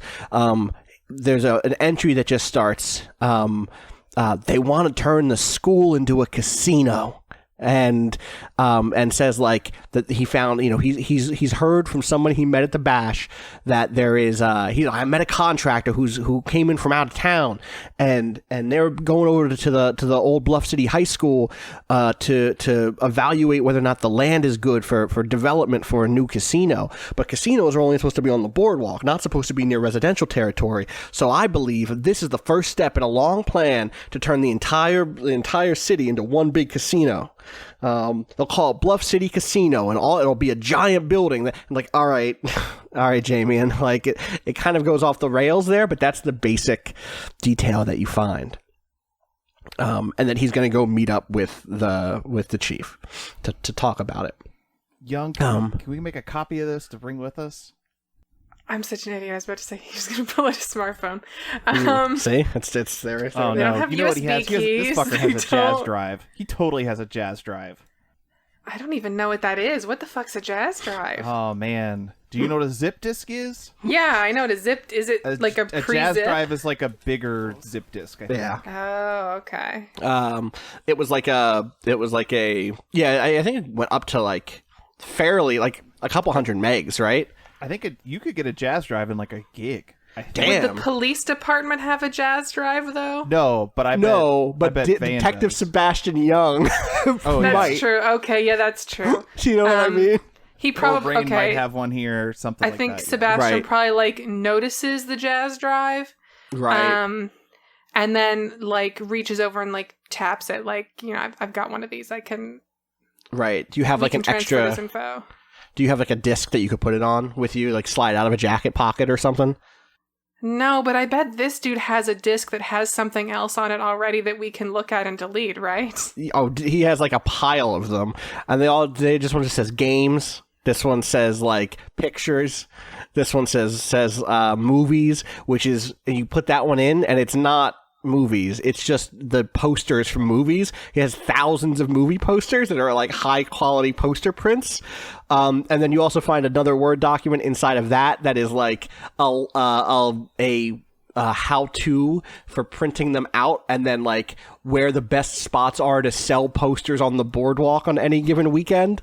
Okay, well, we can erase this one because this seems like illegal anyway. So if it turns out he's fine and he is in Vegas, even though he hates Vegas, then he'll be well, he can't get mad at us for this one being gone. Damn, I'd be sold really me, mad like, if my 3 of games these got posters. deleted, but He sold me like 3 of these posters. He said he got them from a man. He owes me like $10. why are you buying posters from just a man? Because he's my friend and they're nice posters. Real friend will take you to Spencer's Gifts if you ask. You hear the sound of someone fall outside. And someone goes, Jakowski, you okay? Oh, I'm gonna go check that out. You like look through the basement window, you know what I mean? Like out there, like the very top of the room, there's a little side window, and you see like the polished black shoes of some kind of police officers, some beat cops. One of them's helping the other one off the ground. We got to get out of here without them seeing us. We got to keep this off the books. All right. Well, are there any other ways out of this basement? No, there's just the one way out of the base. Yes, there's just the one. There's a second stairwell. There's a stairwell up, but that seems to go to the house, and it has a big "Do Not Open" sign on it. Okay. Also, it's locked. Also, that door is like that door. I guess you wouldn't know that right now, but that door is locked on the other side. But yes, here's there is what another we're way. gonna do. Janice starts like flipping the place, like fucking it up. You guys find stuff we can put to cover our heads, cover our faces. We're gonna make this look like a robbery. Don't you think that will make them pay more attention to us than if we just, like... Listen, you don't... Casually... We're gonna barge through them. We can't let them know we're here. We can't let them know that we're on to what's going on.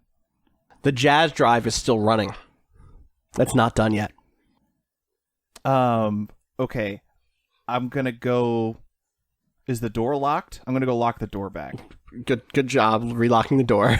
I'm gonna start like tearing through the closet looking for masks or something that we can make into masks. You find, you know what? Give me a. Ooh, I don't know if this is. I'm just gonna let this happen. It's funny. You find like a drawer. You find like a little plastic. You find is actually one of those big plastic bins. Do you know what I'm talking about? Like a big plastic storage bin. And inside he has been stockpiling, as Dre says in the chat, hippo masks for when the baby hippos are born, because first of all, he designed them. And so the first few are just like really bad hippo masks. It's just like a pig mask, but painted a different color. And then like bit by bit, he's like getting to slightly better and better hippo masks, for when the hippos are born. So it's almost as if your face is inside of the mouth of a hippo. Basically, is what it looks like. And on the top, it says Bluff City Zoo. I love hippos is written on the tongue of a hippo that's coming out underneath your chin. Basically, it's like a Halloween mask more than like a ski mask. And also, there's a baseball cap built into it with a brim. It is nonsense. God, I'm gonna grab the weird pig one. Good. I mean, yeah, grab all the shitty ones, right? Yeah. I mean, that seems like the one that covers the face the most, in the hippo too. mouth, yeah. No, the hippo mouth is it's pink. It's like a pink, like, mesh? Not even a mesh. It's a plastic, or like a rubbery pink with eye holes. Oh, and the back, it's gross. It's not a good look.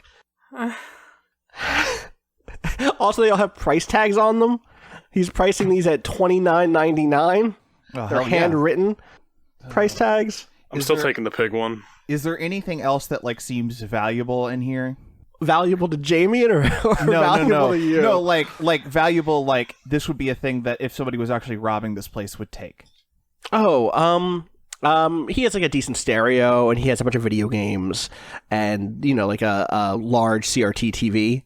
Okay. So we just get what we get then is, because it has to be edited very nicely here. What we get is Janice saying, like, I have an idea. And then we cut from that to the cops outside, helping. One of them helps the other one off. There's 3 of them total. Like 3 white dudes. One of them's a little bit heavier. One of them's like very lanky. One of them is like clearly probably goes to the rival gym from yours, Janice. And is like real buff. And we see them like walking around the corner, and then just like the tall, lanky one kneels down and begins to pick the lock. And then they open the door, and then are they seeing you all like mid fake heist? I actually would like to, when I hear them like picking the lock, that I basically just kick the door down on top of them. Awesome. Good. That is a stunt. Is what that is. When you perform a badass stunt, roll either plus agility or plus muscle, depending on the type of stunt. On a 10+, you do the cool stunt you were attempting to, and you feel like a total badass doing it. Take +1 forward. You may pass this +1 forward to another one of the PCs instead if you could work them into the stunt. On a 7 to 9, the stunt is successful. Take +1 forward. However, you've left yourself in a precarious position. Choose one below, and then on a miss, you choose one. So, this is muscle for sure. Your muscle's 3. Yeah. 2d6 + 3. That's an 8. So it's a bad roll on a +3. So either you choose, you fall, you lose something, you leave something behind, you hurt yourself. The director makes a move against you. I'm going to say I fall because I have to put so much force behind the door. Okay. That I'm like down on top of this door. Okay, so you just like push that person completely over your back. You're out now in the sun is now setting. It's starting to get a little bit dark, and you just like are collapsed on top of this cop with pinning him down with the door. But on your kind of stomach because you've pushed this whole thing over. The other two cops like jump back and are like, "Holy shit, it's a hippo!" And one of them like draws their nightstick out. What do the rest of you do? I was gonna say, I think as the door is falling, I'm drawing my gun. Okay. So it's like this door's down, and they're just distracted by Janice, and then they notice the guy in the malformed pig mask with a gun pointed at them. Then they like slide around to like get cover and pull their own guns out, and are like, "Drop the weapon, scumbag!" I'm just gonna give you guys a piece of advice. Today is not the day for heroics. All right. That sounds like a one-liner to me, actually. Oh, Jesus, really? It All does, right. yeah. Give me a, I don't think it's an emote, really, right? I guess it could be getting what you want, right? You're trying to threaten them into backing off. Yeah. So yeah, let's say that's getting what you want. So roll plus magnetism to manipulate someone in order to get something. The thing you want is for them to not try to fight you here. What is your magnetism? My magnetism is 1. Great. Go ahead and give me a roll. 2d6 plus 1. Got an 8. That is an 8. On a 7 to 9, you get what you want, but it comes with an added cost. A PC can outright refuse. So the thing that you don't want is for them to fight you here. But it comes at a cost. Let's think. I mean, I am stuck outside. Yeah, yeah, but I don't want to take you out of there. I guess I could. I think that's possible. They holster their weapons. They don't holster their weapons. That's not what these fuckers do.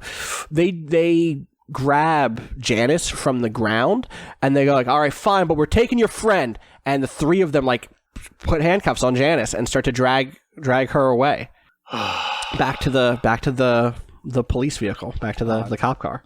They're not. No, I'm fighting them. All right.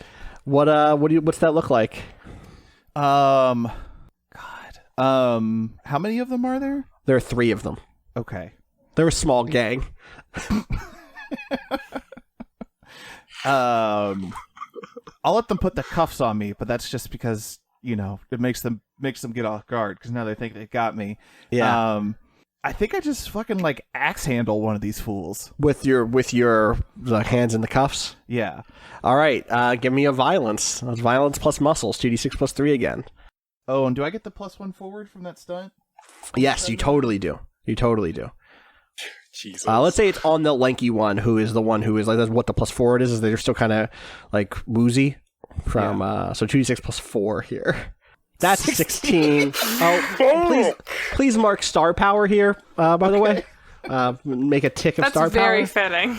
Yeah, 100%. 16. We've never seen a roll this high in Friends at the Table history. Why do these rolls only happen on our like one-off stuff? I know it's sad. It's a sad thing. And you just like, who do you hit? You hit the tall one. You hit the lanky one, and he just like crumbles. And the other two like jump back, and they're like, "The hippo doesn't mind being cuffed." Actually.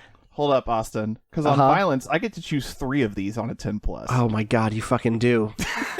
Go ahead. So tell me what you've chosen.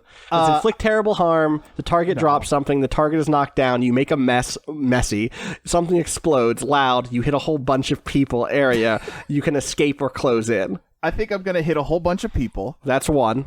I'm gonna knock down that guy. Yeah. And I'm gonna escape. Okay. Yeah, I think you just like escape from the handcuffs, right? Yeah. Awesome. Can I just break him in half? Duh. Yeah, exactly. I want it to be the last thing you do, though. Like, so what we get is like axe handle, like knee, like heavy knee into the stomach, and then like almost like a baseball swing with there's another axe handle, basically, but a horizontal one. And then after you knock them all down, you just break the shit out of those cuffs, as if to say, like, I didn't even need to do this first. I could have done this first. I didn't even need both of my hands to deal with you. And they are all knocked the fuck out. So y'all can get out of here if you want. I think what happens is like Max kind of like comes up behind, like he's like followed after, and he's just like, "Oh, that took longer than I expected." I had to give your boy over there time to finish copying the floppy.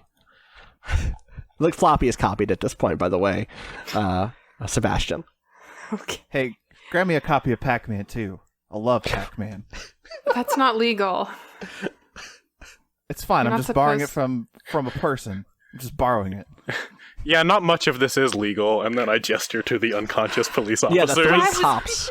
I was going to say, couldn't we have like? I Young- feel like we could have called dispatch, and then they would have maybe put a No. call out, and they would have gotten Young, distracted and left because that's today their you're gonna job to learn. do that. Today you're going to learn. Sometimes you follow the rules, and sometimes you follow your heart. And this heart beats for justice. That's drama. You just did a drama.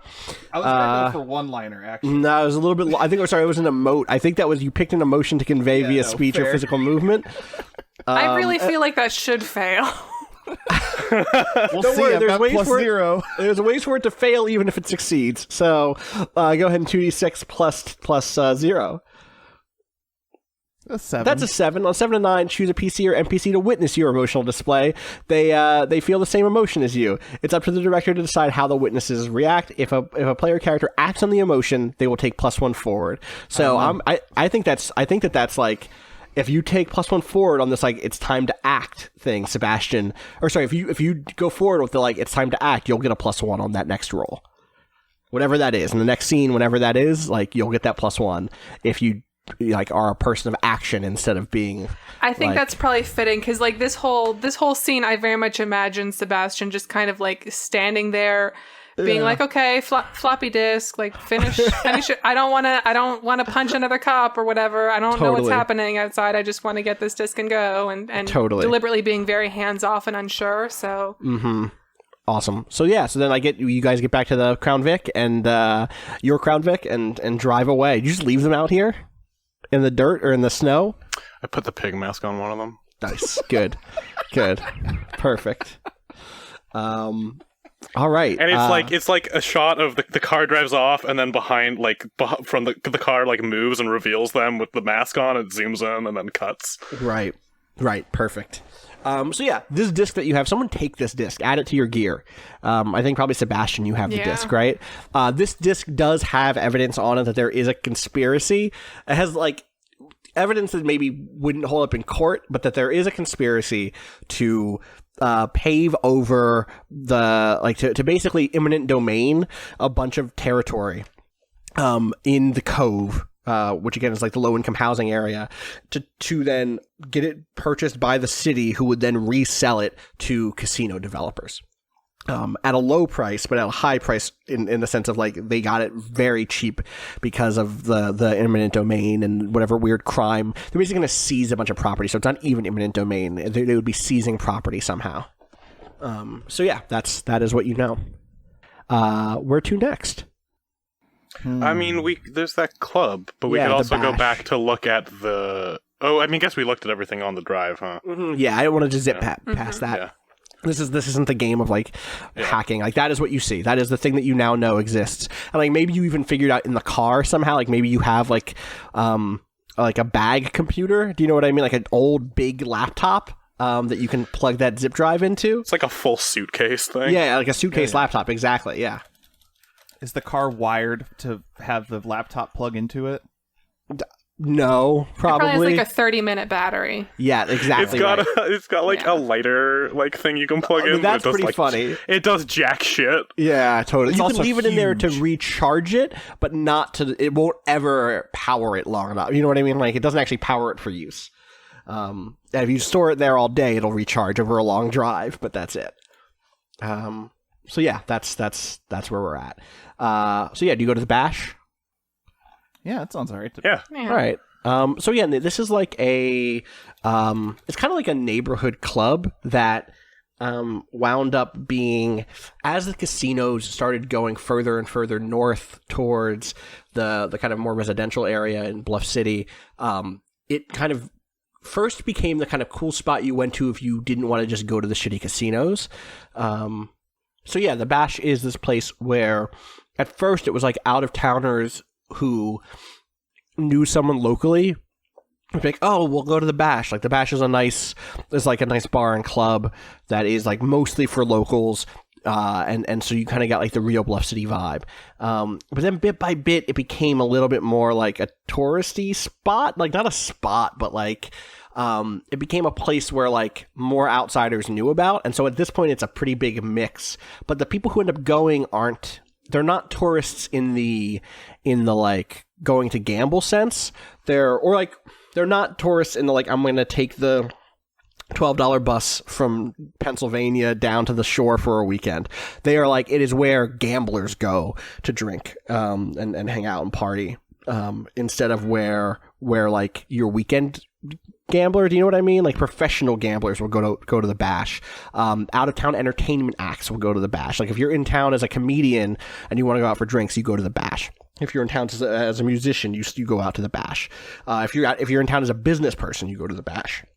But it's also still a bunch of locals, and a mix of people from Bluff City, and also a mix of people who like work in Bluff City but commute in from the mainland, from the kind of suburban areas surrounding the city. But it's also owned and operated by like a person who is from Bluff City and like from the Cove originally, and this is their like it's their pride and joy that they made a place and are like kind of getting out of the situation that they were born into, and kind of bettering the community and bringing in money to the community, and are preventing, like, they own it. It's not owned by some out of town contractor or by some franchise. They've had opportunities to franchise it out and maybe add one to one of the many casinos, and they've refused that offer. So that is the bash. It is a big single building. It's a couple of blocks off the boardwalk, and it is, I'd say it's quote unquote, I would say 2 floors, but only in the sense that there's not like a ceiling separating those floors. There's like a lower floor where there's a dance floor and a stage where there's like a band that can perform, and there's a bar down there. And then there's like wings that go up. You can walk up some steps and go to a second floor on either side, on the left and the right, that are like tables and chairs and booths where people can like sit and hang out. The dance floor can also be converted to like tables and chairs for when there's like a performance or a comedy act or whatever that is just for sitting and drinking and watching and eating, and instead of like dancing, but tonight it's a dance club night. And I think it's probably like some dope New Jack Swing playing when you go in, or some Belle Biv DeVoe style shit is on right now. And it is packed. Probably 500 people in here, 600 people. What do you all? What's the play? What's the plan? So we knew that his diary said that he was like talking to someone here. Yeah, a contractor. Let me find out what her name is. 1 second. Does anybody have a good name for like an out of town contractor lady? Or she's not a contractor, but she's like the lawyer for like a building company. You know what I mean? For a contracting company. A land development firm. I'm running low on Bluff City names, which is Evelyn weird. Christo? Yeah, that works. Good. Spell Christo? Cristo? Yep, that works. So that's who you're looking for? Seems like our best lead. Okay. You how do you go about trying to find her in this packed club? Do we know that she's a regular here? No, we know that he met her 2 weeks ago, and I think maybe in the doc it says, I'm going to see her in a couple weeks and try to get some more information from her. Did he make any notations about like what she looks like, or does she like? Does she wear like I'm thinking like stereotypical like lawyer like pencil skirt like suit jacket kind of thing? He doesn't write down anything about what she wears. He probably says she's fine. But, like, he says that about everyone he meets. He doesn't have very high standards, is what I'm saying. This lawyer is fine. Is fine. Chiefly above all else. Like, I'm dead serious. If you look through his entire doc, he, like, that is and they are fine as hell. And it's like, okay, like you were talking about President Bill Clinton, who you met. Okay, if you say so, bud. Like, I'm glad that you are an open-minded dude whose taste is very broad. I'm not dragging anybody who thinks Bill Clinton is hot, but I might be dragging someone who thinks Bill Clinton is hot. So yeah, you don't really have much else to go on. He doesn't say like, oh, she had blonde hair or anything like that. Are we there? Like, what time are we there? It's evening. It's busy. It's packed. Okay. And there's live music happening on the stage right now. Okay, so I think once we come into the bash, I want to say that like Sebastian Young is not. He looks about as uncomfortable here as he did waiting for the other cops to fight the bad cops while he was getting a floppy disk copied. But at the same time, I think he like takes a minute to like look around. It's like a moment of like awkwardly bobbing his head to the music, hands in pockets. And then I think he walks up to the bar and says, or tells the bartender, like, I'm supposed to meet Ev. Could you send her a bottle to let her know that I'm here? And Ev? Ev who? Yeah, she's a real cute lawyer type. Like a Ev, what's her name? Ev what? Ev, I just call her Ev C. Ev Christo, I think it is. Give me a getting what you want magnetism roll. 2d6 plus 2, right? How do I forget. Slash right. roll. It's Slash roll been space a 2d6 minute. plus 2. Yeah, that's fair. Also, the song playing is Keith Sweat's I Want Her, FYI. Perfect. I got a 10. That is a 10. Mark a star power, because magnetism is one of your highlighted stats. So, like, somehow this comes across as, like, on paper, this should not work. One, because who knows if this bartender knows Ev. But more importantly, like, this is a very cheesy move. But for whatever reason, the audience eats it up. The audience watching this movie is like, wow, like, I didn't know Mason Lowry could be so sexy. So that just totally works. So yeah, you get what you want. You say FC, and the bartender goes like, "Oh, Chris. Yeah. She's right over there. I'll send her a bottle. What do you want me to send her?" Oh boy, I think he just says like champagne, like just champagne. The bartender is wearing a fake silk shirt, which is various geometrical shapes of different color, like splattered all over it, and is like, champagne. You want to? All right, ma'am. I'll send over a bottle of champagne. Here's the bill, and like there's like $72. And like sends it down to Evelyn. And the extra that I'll let you get, because on a 10 plus when you get what you want, is that you get better than expected. She just like comes right over to you with the bottle once it arrives. And I'm gonna let this have worked with her as well as with the bartender. And she says, I haven't seen you around here before. She is like a light-skinned black lady with a pencil skirt, like a beige pencil skirt, and a beige jacket with a white and blue blouse that is like has diagonal stripes on it. And her hair is like kind of up and floofy. I'm imagining like what is her name from I'm imagining like any black girl in a sitcom in the 1980s, basically, or the early 90s. But specifically, I'm thinking of what's her name from Fresh Prince. Yeah, I was thinking of her too. What the hell is her name? What is the character's name? Not Vivian. No, not Vivian. It's Aunt Viv. This is gonna kill Hillary. Hillary Banks. Yeah. Is who I'm thinking of here.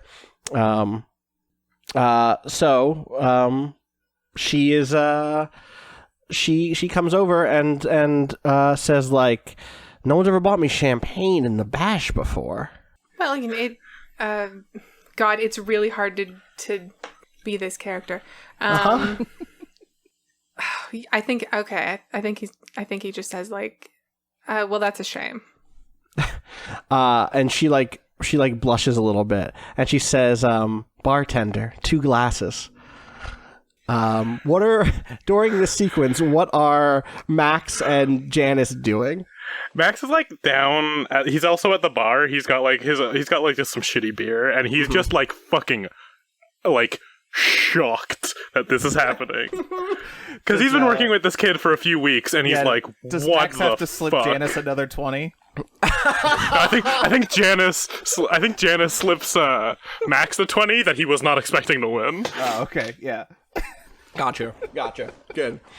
So is that like he doesn't even notice that she's handed it to him. She just like puts it on the counter and he doesn't even take it. He's just like, what? Mm-hmm.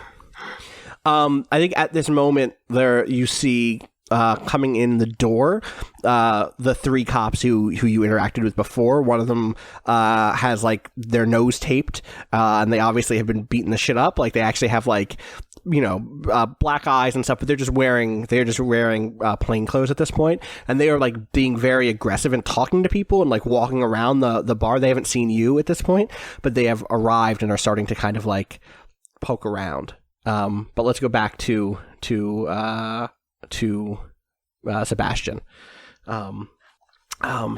So she's like, where do you work? What do you do here? I think the thing he would say is that he does like statistics at one of the casinos. Like he does like sort of the like calculating the machine payouts and like doing. He's not going to say the word spreadsheets, but the way he frames that is like, I make sure the casinos are still making money. I make sure people are leaving happy. Oh, you're a numbers boy. Do the number side, yeah. Oh, okay. There's going to be even more work for you soon in this city, I think. Way bigger numbers than ever before. Oh, yeah? She nods. She says, she nods and like sips her champagne and says, Bluff City's going to be the next Vegas. I think, okay, so he like also takes a sip of his champagne and like leans a little closer, like, what do you mean? And she says, so I work in land development, building things, like buildings. And she like looks around conspiratorially and she says like, there's going to be all sorts of new casinos soon. Big ones. Destination casinos. Not just places you come to gamble. Places you come to live a different life. It sounds like both of our jobs are going to get a lot more interesting then. Definitely.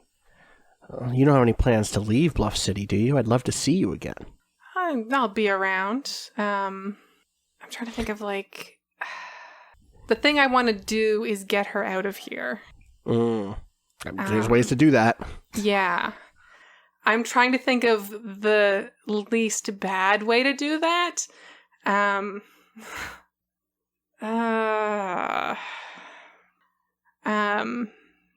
Okay. I think the thing he says is, okay. It's a little loud in here and we're right by the boardwalk. Do you want to just go for a little walk? Give me a getting what you want with magnetism again. 2d6 plus 2. That's a 9. So you get what you want, but it comes at a cost. A PC can outright refuse. So she's like, absolutely. And she like stands up and like takes you by the hand, like very much takes the lead and like walks you out the door. And in that moment, like the cost here is like you pass through the dance floor and somebody she also takes the bottle of champagne with her, like the whole bottle, and slips it into her pocketbook, and she's like a tiny pocketbook, so it's just like sticking out the side of the pocketbook. But it while passing through the dance floor, or like maybe not even the dance floor, but like passing a table or something, she bumps into a table and a bottle breaks and falls and breaks, and that's fine. The person's like, don't worry about it, everybody has a good night, and everybody, or I think maybe you bump into a waiter or something and they drop the bottle, and so he's like, don't even worry about it, you two go have fun. But the noise draws the attention from those three cops, and they look past you. They don't notice you and the woman at all, but they do notice the Janice and Max here, and they get like a weird look on their face, and come over and like start moving through the crowd towards you two, as Sebastian leaves with Ev. What do you two do? You wore masks before, so they don't know that you're those people necessarily. Yeah, but Do we recognize these cops? Like, besides like just like knowing they were there earlier, like do we like know them from the precinct? You probably do, yeah. You know that they are, you know that they're beat cops and that they are the chiefs, that they are Grimes's men, right? Like, so it's Elliot Jakowski, whose name you heard before. It's Marty McKean, and it's Oscar Season. Is Jakowski the one that's face is taped up? The one who's, yes, Jakowski is the one whose face is taped up. Jakowski is the big lanky one, the tall lanky one, who was picking the lock. Marty is the big buff one, and Oscar is the slightly heavier one. Jesus, Jakowski, rough day on the beat. Yeah, ran into a real monster of a person, goddamn criminal in the Cove. Were all three of you guys there? Yeah, they were like, it was a gang that we were up against. Crime in this goddamn city. Yeah, it's. I mean, what were they doing? Robbing this guy's apartment. I think they kidnapped him personally. Wait, a gang went to this whole apartment? I mean, how many of these guys were there? And 8, Max is clear. It was 8 of them. 7 or 8 probably. Yeah, damn. One was like real, like maybe they're like roided out and they were like robbing that place for like drug money or something. That's probably what it was. That's probably exactly what it was. Up to no good. What are you doing here? This isn't your type of place, Janice. Actually, probably wouldn't say Janice. Would probably say Stone. I haven't been here since since it kind of the clientele changed over, and I figured I'd just give it a shot. I don't know. Max said he'd buy me a beer, so. What can I say? I need my wing woman, right? Haha. Yeah. Finger guns to everybody. So what have you two been up to? You working any angles lately? I mean, nothing as big as taking on 8 guys in an apartment. I mean, wow. Yeah. Surprised you guys made it out okay. That's like outnumbered. That's rough. There's a reason the chief keeps us around. We get things done. Bluff City beat cops, man. That's right. Yeah, I mean, it's been a long day. And they give you. I think he like just looks you right in the eye and he goes, we were out by the zoo earlier too. Yeah. Yeah. Want to check out that the hippo? I hear it's gonna pop like any day. No, we were looking for an elephant man. You guys know anybody who knows anything about elephants? I mean, yeah, I know. I went to school like with a kid, from the Cove, and he works over at the zoo now. Does he? Has he been there lately? Oh man, is he in some shit? Because we talked to what was his name? Bus. Yeah, Bus. I think it was Van. Yeah, it was a joke. Van, that guy Van, and he said that he's been gone for a little while. You wouldn't know anything about that, would you? All right, guys, here, let me buy you a drink, and let's dispense with the talking in circles stuff, okay? Yeah, I know, Jermaine. We go back, okay? And his mom called me, said he was missing. So I went to the zoo to talk to his boss, see what was going on. The boss said it sounded like he just took off. He had some vacation time saved up. But I don't know. You're telling me people are... What are you guys looking into him for? Was he in some shit? What's going on with the elephants? Yeah, big elephant shit. Big elephant shit. Don't know of any other kind, right? That's it.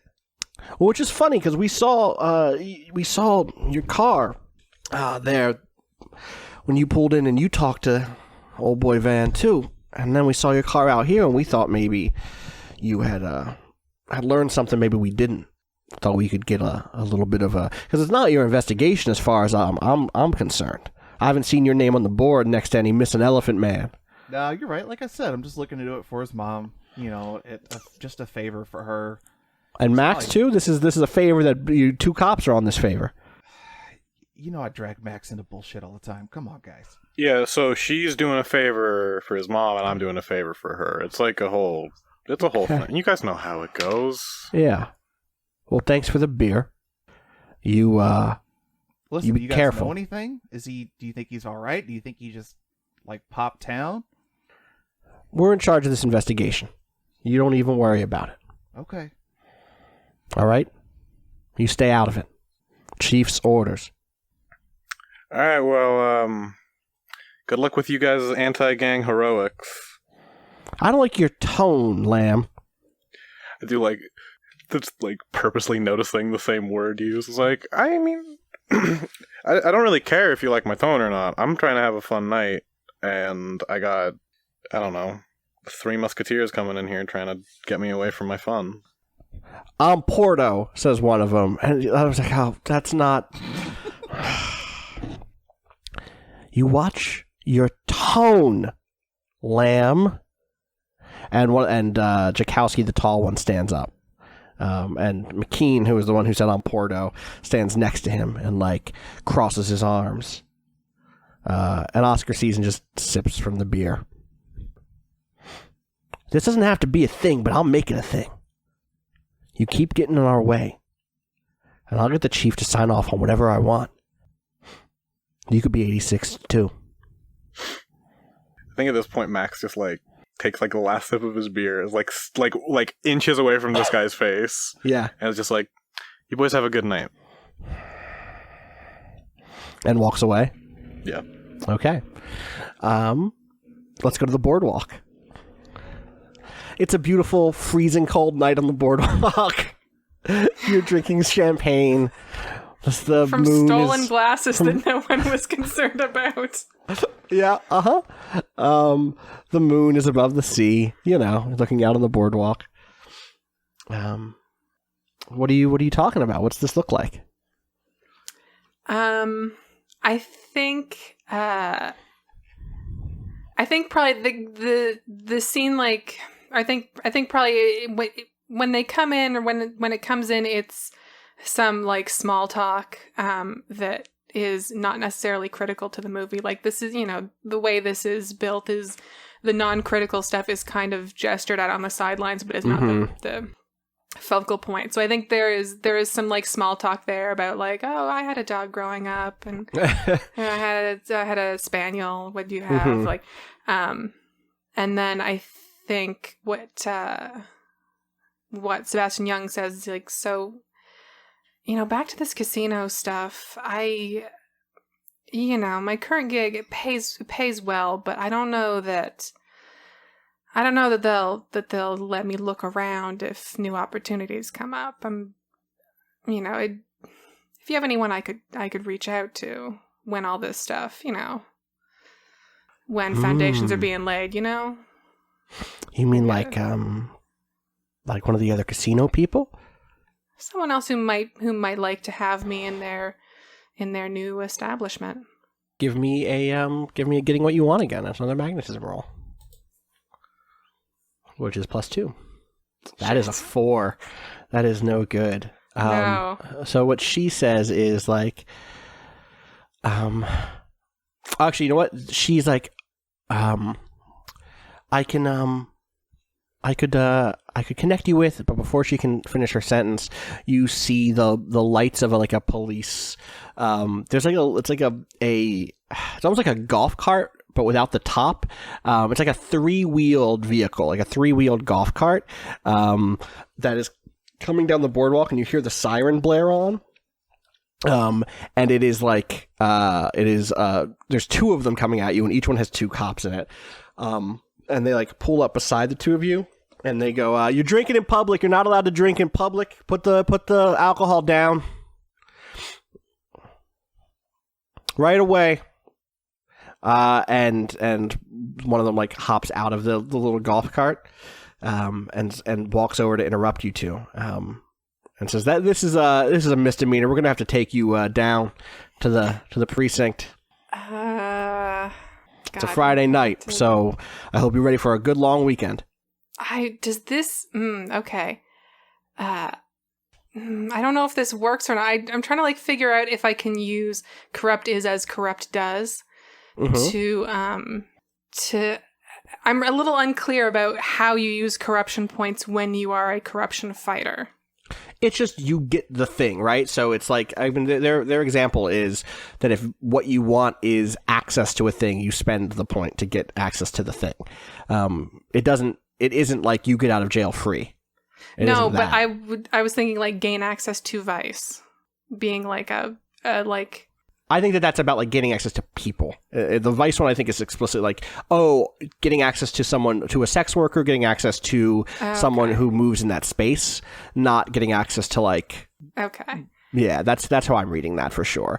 Because all of these are about like being able to get into a place or being able to access a thing, you know. Okay. Then I think the way I'm going to play this, or the way that Sebastian plays this, is, I think he sets the glass down, and has sort of like his hands up in a sort of like a disarming gesture, like, come on, I got this nice lady. We just met, and I'm just trying to show her a good time. They say, you've not introduced yourself, and they say, Sebastian, you shouldn't be talking to this nice lady.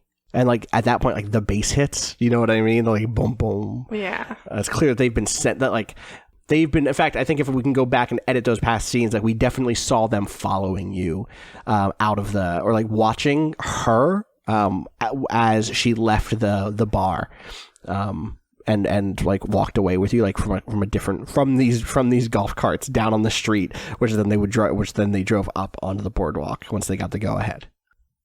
Evelyn, you come with us. And she looks at you and is like, why do they know your name? You're not a criminal, are you? No. But she says it in the sort of way that's like, you're not a criminal, are you? Oh. In that case, I think he's probably like, names get around. Like, just kind of shrugging it off as like generically as he can. Mm-hmm. And she's like, officers, it's not a big deal. And they say, Grimes needs to speak with you. And she goes like, oh, okay. And she begins to walk towards them. Can I think Sebastian like reaches for her hand to kiss it. Okay, that just happens. You can just do that. Okay. So like as she's sort of walking away, like she's got the hand sort of swinging back, and he like lightly catches it to kiss it, but I want him to slip her a card. Okay. Give me I think I don't mind. I don't think that the thing I don't want to. I'm not rolling for slipping the thing. What I'm rolling for is like how this plays to the audience again. I think that it is. I think it might be killer one-liner, even though this is obviously not a one-liner or a catchphrase. It sort of is the visual version of that. The one-liner. Is that or emote? Oh no, the one-liner is. I quickly need a fucking Romeo and Juliet line, like. Because. Parting is such sweet sorrow is the easy one, right? Yeah, like, totally. That's it. Just like he kisses her hand and is just like immediately like that's, and then it becomes the delivery. Give me the killer one-liner, which you use with drama, right? Because you have the delivery. Yep. Cool. So 2d6 plus 2. That's a 7. That's a 7. So on a 7 to 9, as above. So either take +1 forward to your next roll, or your buddies are impressed, +1 to camaraderie. So pick one of those. Okay. Camaraderie is 0 currently. Sorry, wait. It says as above, but also. Yeah. So start by picking the as above. So the as above options are take +1 forward to your next roll, or your buddies are impressed. Yeah. And we can have your buddies impressed by just having them down at like the ramp up to the boardwalk now and seeing this happen. I think I think we could use the camaraderie. So I think agreed. That's a good call. Okay, especially for a buddy movie. Yeah, but also pick one of the following: someone is enraged and immediately attacks you. Someone you care about is hurt, or the comment slows an action scene down and not in a good way. I don't think it can be that last one since this hasn't become an action scene yet. Hasn't. I'm trying to imagine the situation for either of the first two. I think the first one is just like they drive her away and then encircle you and swing. Yeah. You know what I mean? Like she gets on the back of the golf cart, is driven away, and like we get the shot of her looking back, and then the shot of them, the remaining three of them, like moving around you and pulling out nightsticks. I think that's the way to go then. Yeah. And then like lifting up and swinging down at you. What do you do? Also, I'll raise your camaraderie to 1. Yeah, this is not going to go well because he's a lover, not a fighter, for sure. Janine, could this be a time for a soliloquy? I don't know. While they're lowering a nightstick on him? No.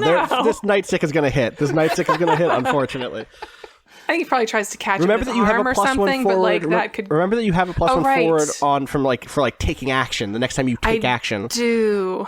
Okay. I want to try and maybe get his nightstick. Okay, cool. So give me a violence then. Violence is what it sounds like, trying to hurt or kill people. The stat you roll depends on what you're going to do for it. So you're going to roll muscles, which is 0, 2d6, but you'll add a plus 1 from that forward. Oh boy. Okay. Oh, okay. That's a 9. Okay, so choose 1. You inflict harm, but you take some too. You inflict harm, but are driven back. You inflict harm, but a friend is hurt badly in the fight.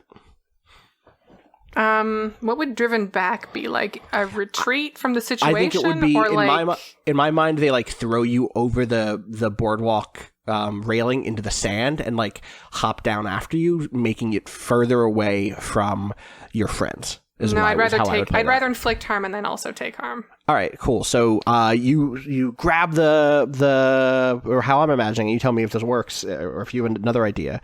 But you grab the baton from one of them and like knock that one out or knock another one out, but then the other two both swing in on you and get good hits on you. And each one would normally be 2 harm, but because you have on that vest, those it's just 1 harm from each. Okay. So you would take 2 harm total. But that one gets knocked out. The one that you hit is knocked out. I just made a really bad shape. I see it. It's big. It's not going to do it on the harm meter. Drawing with a mouse is hard. Yeah. There you go. And one of them just like catches you across the side of the face with this baton, and just like blood like goes out into the air.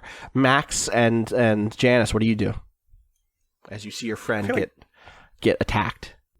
Yeah, so we've caught up by now, right? Yeah, you're able to run up there. This is you're there now. Well, okay. You're within like charging distance, basically. I don't know, Max. You think the kid's got this one? No. I mean, trial by fire. I think this is time for me to do a stunt. Okay, what do you do? I'm trying to think because I want it to be a cool gun thing.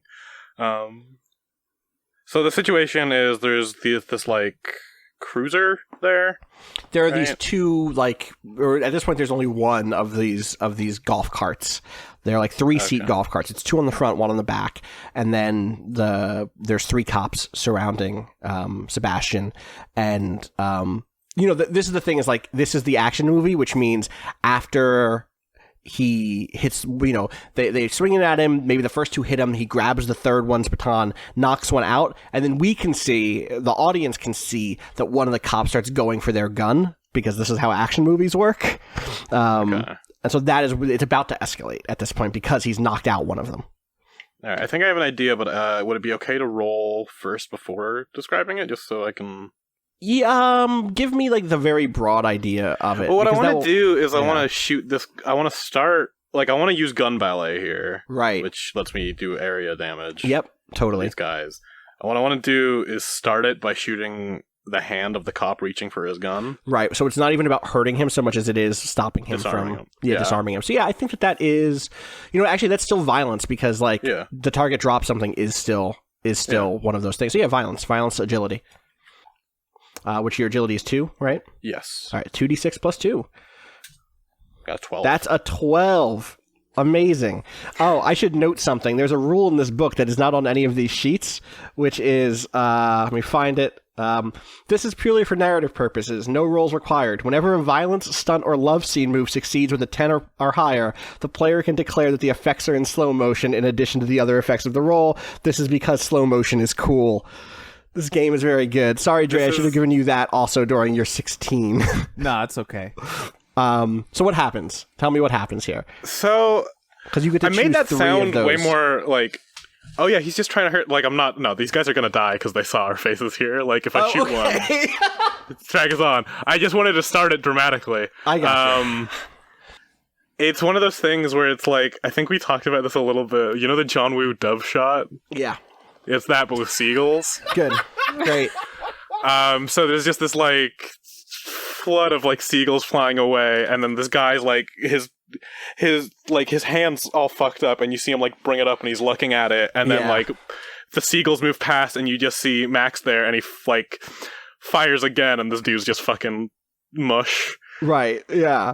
Janine in the chat says the Chankul goal shot, famous, of course. Yeah, I think when the bullets start flying towards the other cops who are now at this point like about to fire back at you. In fact, they do fire back at you, but like your bullet flies between a flock of seagulls that are flying low and like past all of them, and like, between the feathers, and then just like catches these guys in the chest, and they go flying backwards. And you can choose 3 of these things. There are 3 targets. I already have area. Right, from so my that's passive, so I don't even need to pick that. No, you don't. So I think I'm gonna close in. If these guys get hit by bullets, they're dead. Yeah, they have 2 harm, and that gun does 2 harm. So they are at least out of action. I'm gonna go fucking buck wild with this shit. One of the golf carts explodes. Oh my fucking god! And I guess I make a mess because of that. Yeah, definitely. You do. You arrive just like.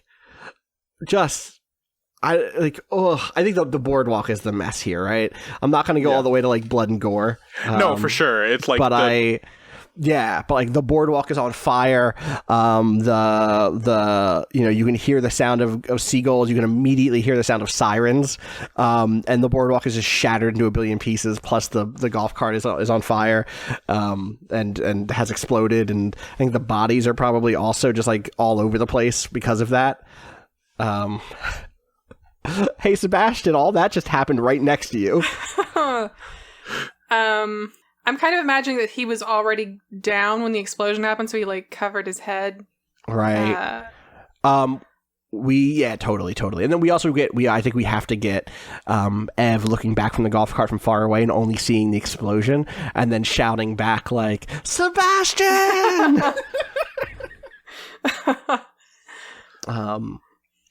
So what do you all do at this point? The first thing I do is I help Sebastian up. Good. And it's like there's like a close shot of like the hands grabbing each other. Like it's very much like, hey, good job, kid. Good. But also, so we had that first scene of Sebastian just being like, no, if we just do things the right way, it'll work. And then being like, no, I need to act. And then now it's like, you just shot them. And then the thing, they're dead. Are either of you using He's the camaraderie not that incredulous move? about it. No. But he's upset. Yeah. Are either of you using the camaraderie move here as you like grab hands and pull up? I don't think so. Okay. I'm not. You can save it. You can totally save that. Okay. Incredulous to some degree makes perfect sense though. Sebastian's hand is probably shaking a little bit in Max's. Yeah. And he's like a little bit wild-eyed. His mussy hair is extra mussed. Yeah. Janice, Max still kind of looks sleepy. Yeah, you just did a lot of work. You're all tucked That's out. True. What are you doing, Janice? Yeah, did you like run up there too? Yeah, I think she like jogs up like after it's all done, and it's like the shot is like everything like burning in the background, and Janice just like, guess we're in the shit now, fellas. Oh, we're gonna get fired, and we're gonna go to jail. We're gonna be fired and then go to jail. Not if we jail the chief first. That's a one-liner. Nailed it. Give me a swagger. I like the idea of making him roll as punishment sometimes for that. Like that's good. 100%. 2d6 plus 1. That's a 4. So, I am going to invoke one of my favorite rules in this fucking game, also, which I take is -1 forward. One. Yeah, take -1 forward. But also, the audience is just like in the movie goes like, He groans. One of my favorite rules in this game is like, and it doesn't really matter here, but like for the characters, that line worked. The characters like, yeah, because the script is written as them saying like, yeah, you're right. We just got to jail the chief. But like, it didn't work for the audience. So we're going to have to find this exact writing because it's so fucking good. They succeed, but is one of my moves that I can make. The heroes shouldn't fail often in terms of on-screen action. They're heroes after all. But being nigh infallible doesn't mean that everything looks right on screen. This move is a little different from the others in that it can only be used in response to a failed move by the players, not just during the pause in the action. Instead of having the move fail in fictional terms, i.e. the punch misses, the attempted seduction fails, etc., it succeeds, but it looks incredibly goofy to the imaginary viewing audience. This is the big theme in low-budget action movies of the direct-to-video variety. The heroes are basically omnipotent, but the acting is so incompetent that the action elicits laughter rather than cheers. When you invoke this move, whatever it is that the hero is trying to do succeeds, but they lose one tick of star power. So you should lose that tick of star power. Right. If you have 0 star power, which you don't, right? No, I have 1. You had 1 from that before, so yeah, lose that. Because what that is like the audience being like, oh, she's so good as like an action hero, but she can't speak for shit. Like, this is not how you end up getting cast in Tomb Raider down the line or whatever, you know? Like, you gotta have a little bit of chops. You gotta have those acting chops a little bit. But actually, the very demanding role of Tomb Raider. Lara Croft, I still can't pronounce her name right. Lara Croft is a very complex character. They're rebooting that, right? I just saw this like 2 days ago. Yeah, weird. I think so. Okay, sure. All right. Well, that's how that goes. Where do we go next? Or where's to next? I guess, or maybe one more thing that we see is we get a shot of Ev being sat down in the police chief's office across from him. I think it's James Gandolfini, who is like smoking a big cigar and has his on his like full suit, his full like police chief with all the medals uniform, but the jacket is unbuttoned and his feet are up on his desk, and the room has some other people in it who are I think they're playing chess. There's like 2 people in the room playing chess while other people are like taking bets on who's going to win the chess match, in one corner of this big like palatial office that looks out on the it kind of looks out on the casinos basically, maybe he actually we're gonna really just lean into this all the way. It's an action movie. He has moved his office into one of the casinos. The police now work out. There are 3 police departments in Bluff City. One of them is like away from the traditional main one is like away from the casinos and kind of central to the residential area. One of them is like inside of one of the casinos where they rent it's like the menagerie basically, and is just like a small kind of central place for all casino related stuff that has like a little jail cell and like has some other stuff. And then there's like a third one that is like closer to where the mainland connects for things that are like people trying to get out of the town or like stuff on the border. And he has moved it from the kind of central residential area one to the casino one. And so he's in a penthouse basically. Has been converted into police HQ, and is looking out over like the beach and the other casinos. And we see Ev being placed across from him, and then the arresting officer says, she was with Sebastian Young, sir. And he goes, Young, huh, kid's got spunk. And we cut back to y'all. But the audience knows that they know that at the very least Sebastian Young is involved. So where are you going next? What's the play? My idea is that like this is sort of the regrouping moment of like we need to find a safe place to just like sit and gather the evidence You can have that safe place like immediately. We can just cut right to that safe place where it would tell me where it is, and you'll be there. Yeah, that's what I mean. Is like it should. I don't know where it would be, but I definitely imagine the scene starting out with Sebastian I know where it is. holding a bag of frozen peas over his eye or something. Yeah, I know exactly where it is. It is the Firebird gym. Oh yeah, that Tawny Buck runs, like Tawny Buck is the one who hands you the peas to put on your face. And this is the point where someone who's a big fan of I guess kickboxers and fitness instructors turns to their partner and goes, "That's Tawny Buck. She invented the Firebird punch. She's the the Firebird punch. That's her." Killed she's a man. Yeah. It's like, so you three have run into some real trouble, huh? I don't remember what Tawny Buck sounds like. She just sounded like me, but a little angry. Okay. But she's not angry at these people, right? She's like tired. She's like, gotcha. She is kind of like on her way to being a sports mom, kind of angry. Very specific kind of angry. She'll make you mini pizzas, but you better get your practice in. Yeah, that adds up. So I guess she hands him the peas then and is like, you gotta learn to block, kid. I kind of did. Show me your block. And she does like an overhand, like she starts like an overhand swing at you. I don't want him to just flinch, but that's also the only thing that comes to mind. Flinch, drop the bag of peas on the ground, they explode, peas go everywhere. I think that might be this character. I don't know. Yeah, I think that's pretty good. She like shakes her head and says like, go get a broom, clean this up. And then she turns to Janice and Max and says, you're running around with guys like that now? He's a good kid. He's had a long day. Sounds like you've all had a long day. Do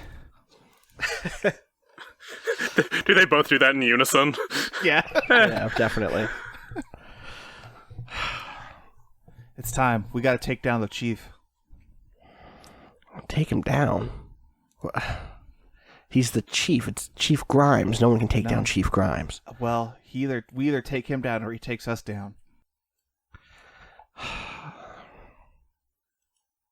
Evelyn didn't mention a name. Janine said, what was the name? Didn't she say like a first name?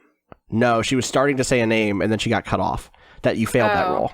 You failed that roll. Okay, So I thought she'd like said a first name but not a last name or something. If I did do that, then I don't remember it. It was a mistake. Okay. Then it was a mistake, yeah, because like the thing was you failed. So, but you know that there is. She was gonna say a name for sure. How are you gonna take down the chief? I don't know. We need enough dirt that even he can't hide it out. You know, we got some stuff from this diary, but it's not enough. It won't stick. From what you said, that diary seems more fiction than fact. Hey, Max. Remember when those three musketeers ruined your fun night? Yeah. Maybe we need to go ruin theirs. I mean, I'm always down to fuck with those guys. That's the, like, one F-bomb in the movie. Yeah, that's the one that counts. Any other ones, I is just Andy being Andy. Right, I know. Any other ones we fix in post. Yeah. Not Allie, you don't have to fix them in post. Well, I'm saying in the fiction of the world, the movie world, we make you come in to do ADR and say frig or like fudge or whatever. Mother loving. Exactly. You've cleaned up all the peas. Do you have any thoughts on this, Sebastian?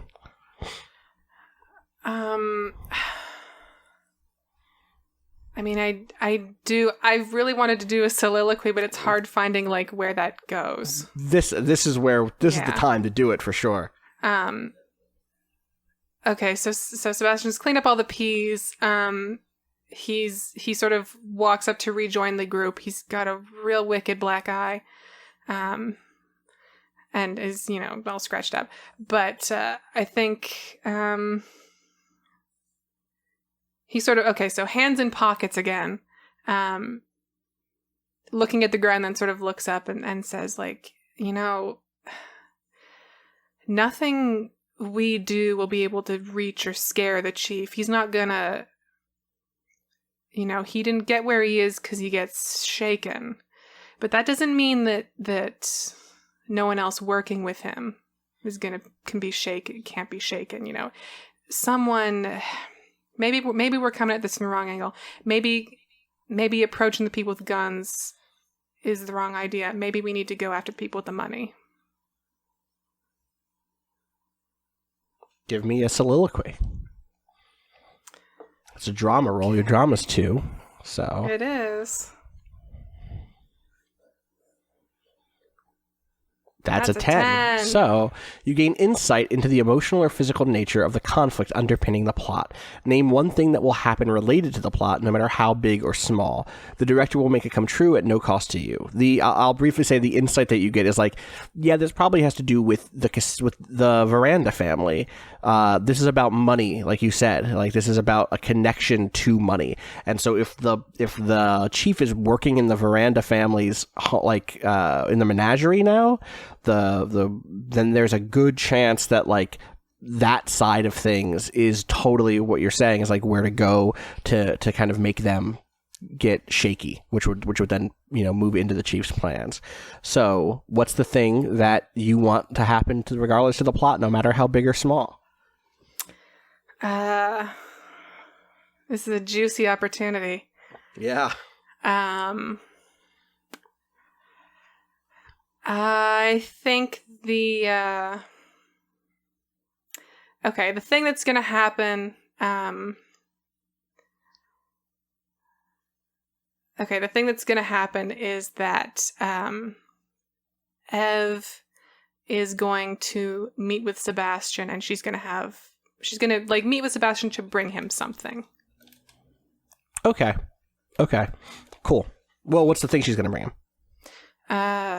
I didn't know how much of this I get to lay out. It's your thing. It is your something big or small. Fuck this time. I was gonna say printed out emails. That's not a thing. Correspondence, though. Yeah, that's a thing. I mean, they would have to have some kind of either letter correspondence or like meeting notes or some sort of something like that. Totally, like meeting minutes, basically, or something like that. Yeah. Sure. Cool. I'm good with that. So she, Andrew in the chat, Dre in the chat says, all another jazz disc, of course. God, yeah. Is it jazz with one Z? It's jazz with one Z. Fucking... Yeah. I'm glad I'm not the only person who's completely new to this. Yeah. Like, I didn't know these existed, and I'm like, oh, VHS is for computers. Cool. What? Yeah, it's weird. Jazz disc is weird. Tawny says, like, the kid's probably right. Going after cops, there's always going to be another cop on the take. But if you can strong-arm the Verandas and make them think, like, maybe the chief doesn't have such a good hold over the department. Maybe he's not a good partner. Maybe that'll put him on his back foot. I bet they know something, too. All right. Do you know where to find them? I mean, I'm assuming they're casino. She nods. I mean, they got stuff all around town. The casino. They run the bowling alley. They do a lot. God. But I hear the dude at the bowling alley is small fry. Yeah, in more than one way. Good luck. Be careful. And if you need anything, Stone, Janice, I'll stitch you up anytime. You remember, watch your left side. It's your weak side. Hey, listen. I'll be back here on Monday for leg day. Don't you worry about it. I still haven't taught you the Firebird punch. You better be. Sorry about the peas. We have more peas. Don't worry about it. We should probably get some ice packs, though. Why do you have more peas? Yeah, I was gonna say you probably get a lot of injuries in here. Wouldn't you? It's a super. You just food. like invest. It's a green food. You mush them down. Like you a put them in a Tetra protein Pak? shake. Hey! Janice flexes and says, "How do you think I got this? Chocolate milk and lots of peas." That's disgusting. Shout out to the Pea Council. The Pea Board of Jersey. We can't talk about the Pea Council. I'm dead. Russia released the Pea Council. Don't follow their magazine recipes. They're not very good. Oh, God. All right. Let's take a 5-minute break, and then we'll figure out how you're going after the fucking Veranda family. Yeah, it's fine. It's great. Before you go, you get a beep. Your beeper goes off, Sebastian. And it is from a Bluff City. No, it's not. It's from an out of town area code. And I'm guessing you call it back from like a payphone or something. Yeah. And it's Evelyn. We get a shot of her talking on a big phone, a big like cell phone, like a giant brick cell phone. And she says, "Are you okay, Sebastian?" I've been better, but I'm sure I'll see worse days too. Thanks for the champagne. Thanks for the walk. They're slowly zooming out on her, and she's still in the chief's office, and he's like watching her intently, and he like nods, is like, "Come on, let him know," and she says, I think you should know that there's information for you on the in the menagerie. There's a secret area on the Africa wing. Look for the tusks. I found out about it from old blueprints, because we built that building. And I think you're going to find some answers there. And we get a shot of Chief Grimes nodding slowly and like giving her a thumbs up. He gives her like a real shit-eating grin and a thumbs up, like, "Yeah, good job." And she says, "Be careful, okay?" I will. And then we see her like hang up on both sides, or you hang up, she hangs up. And she says like, "I can't wait to see you again," and hangs up. And then she says like, "You'll keep your word, right? You won't hurt him?" And Chief Grimes says like, "Him? Nah, no problem. Kid like that. Always can use a kid like that."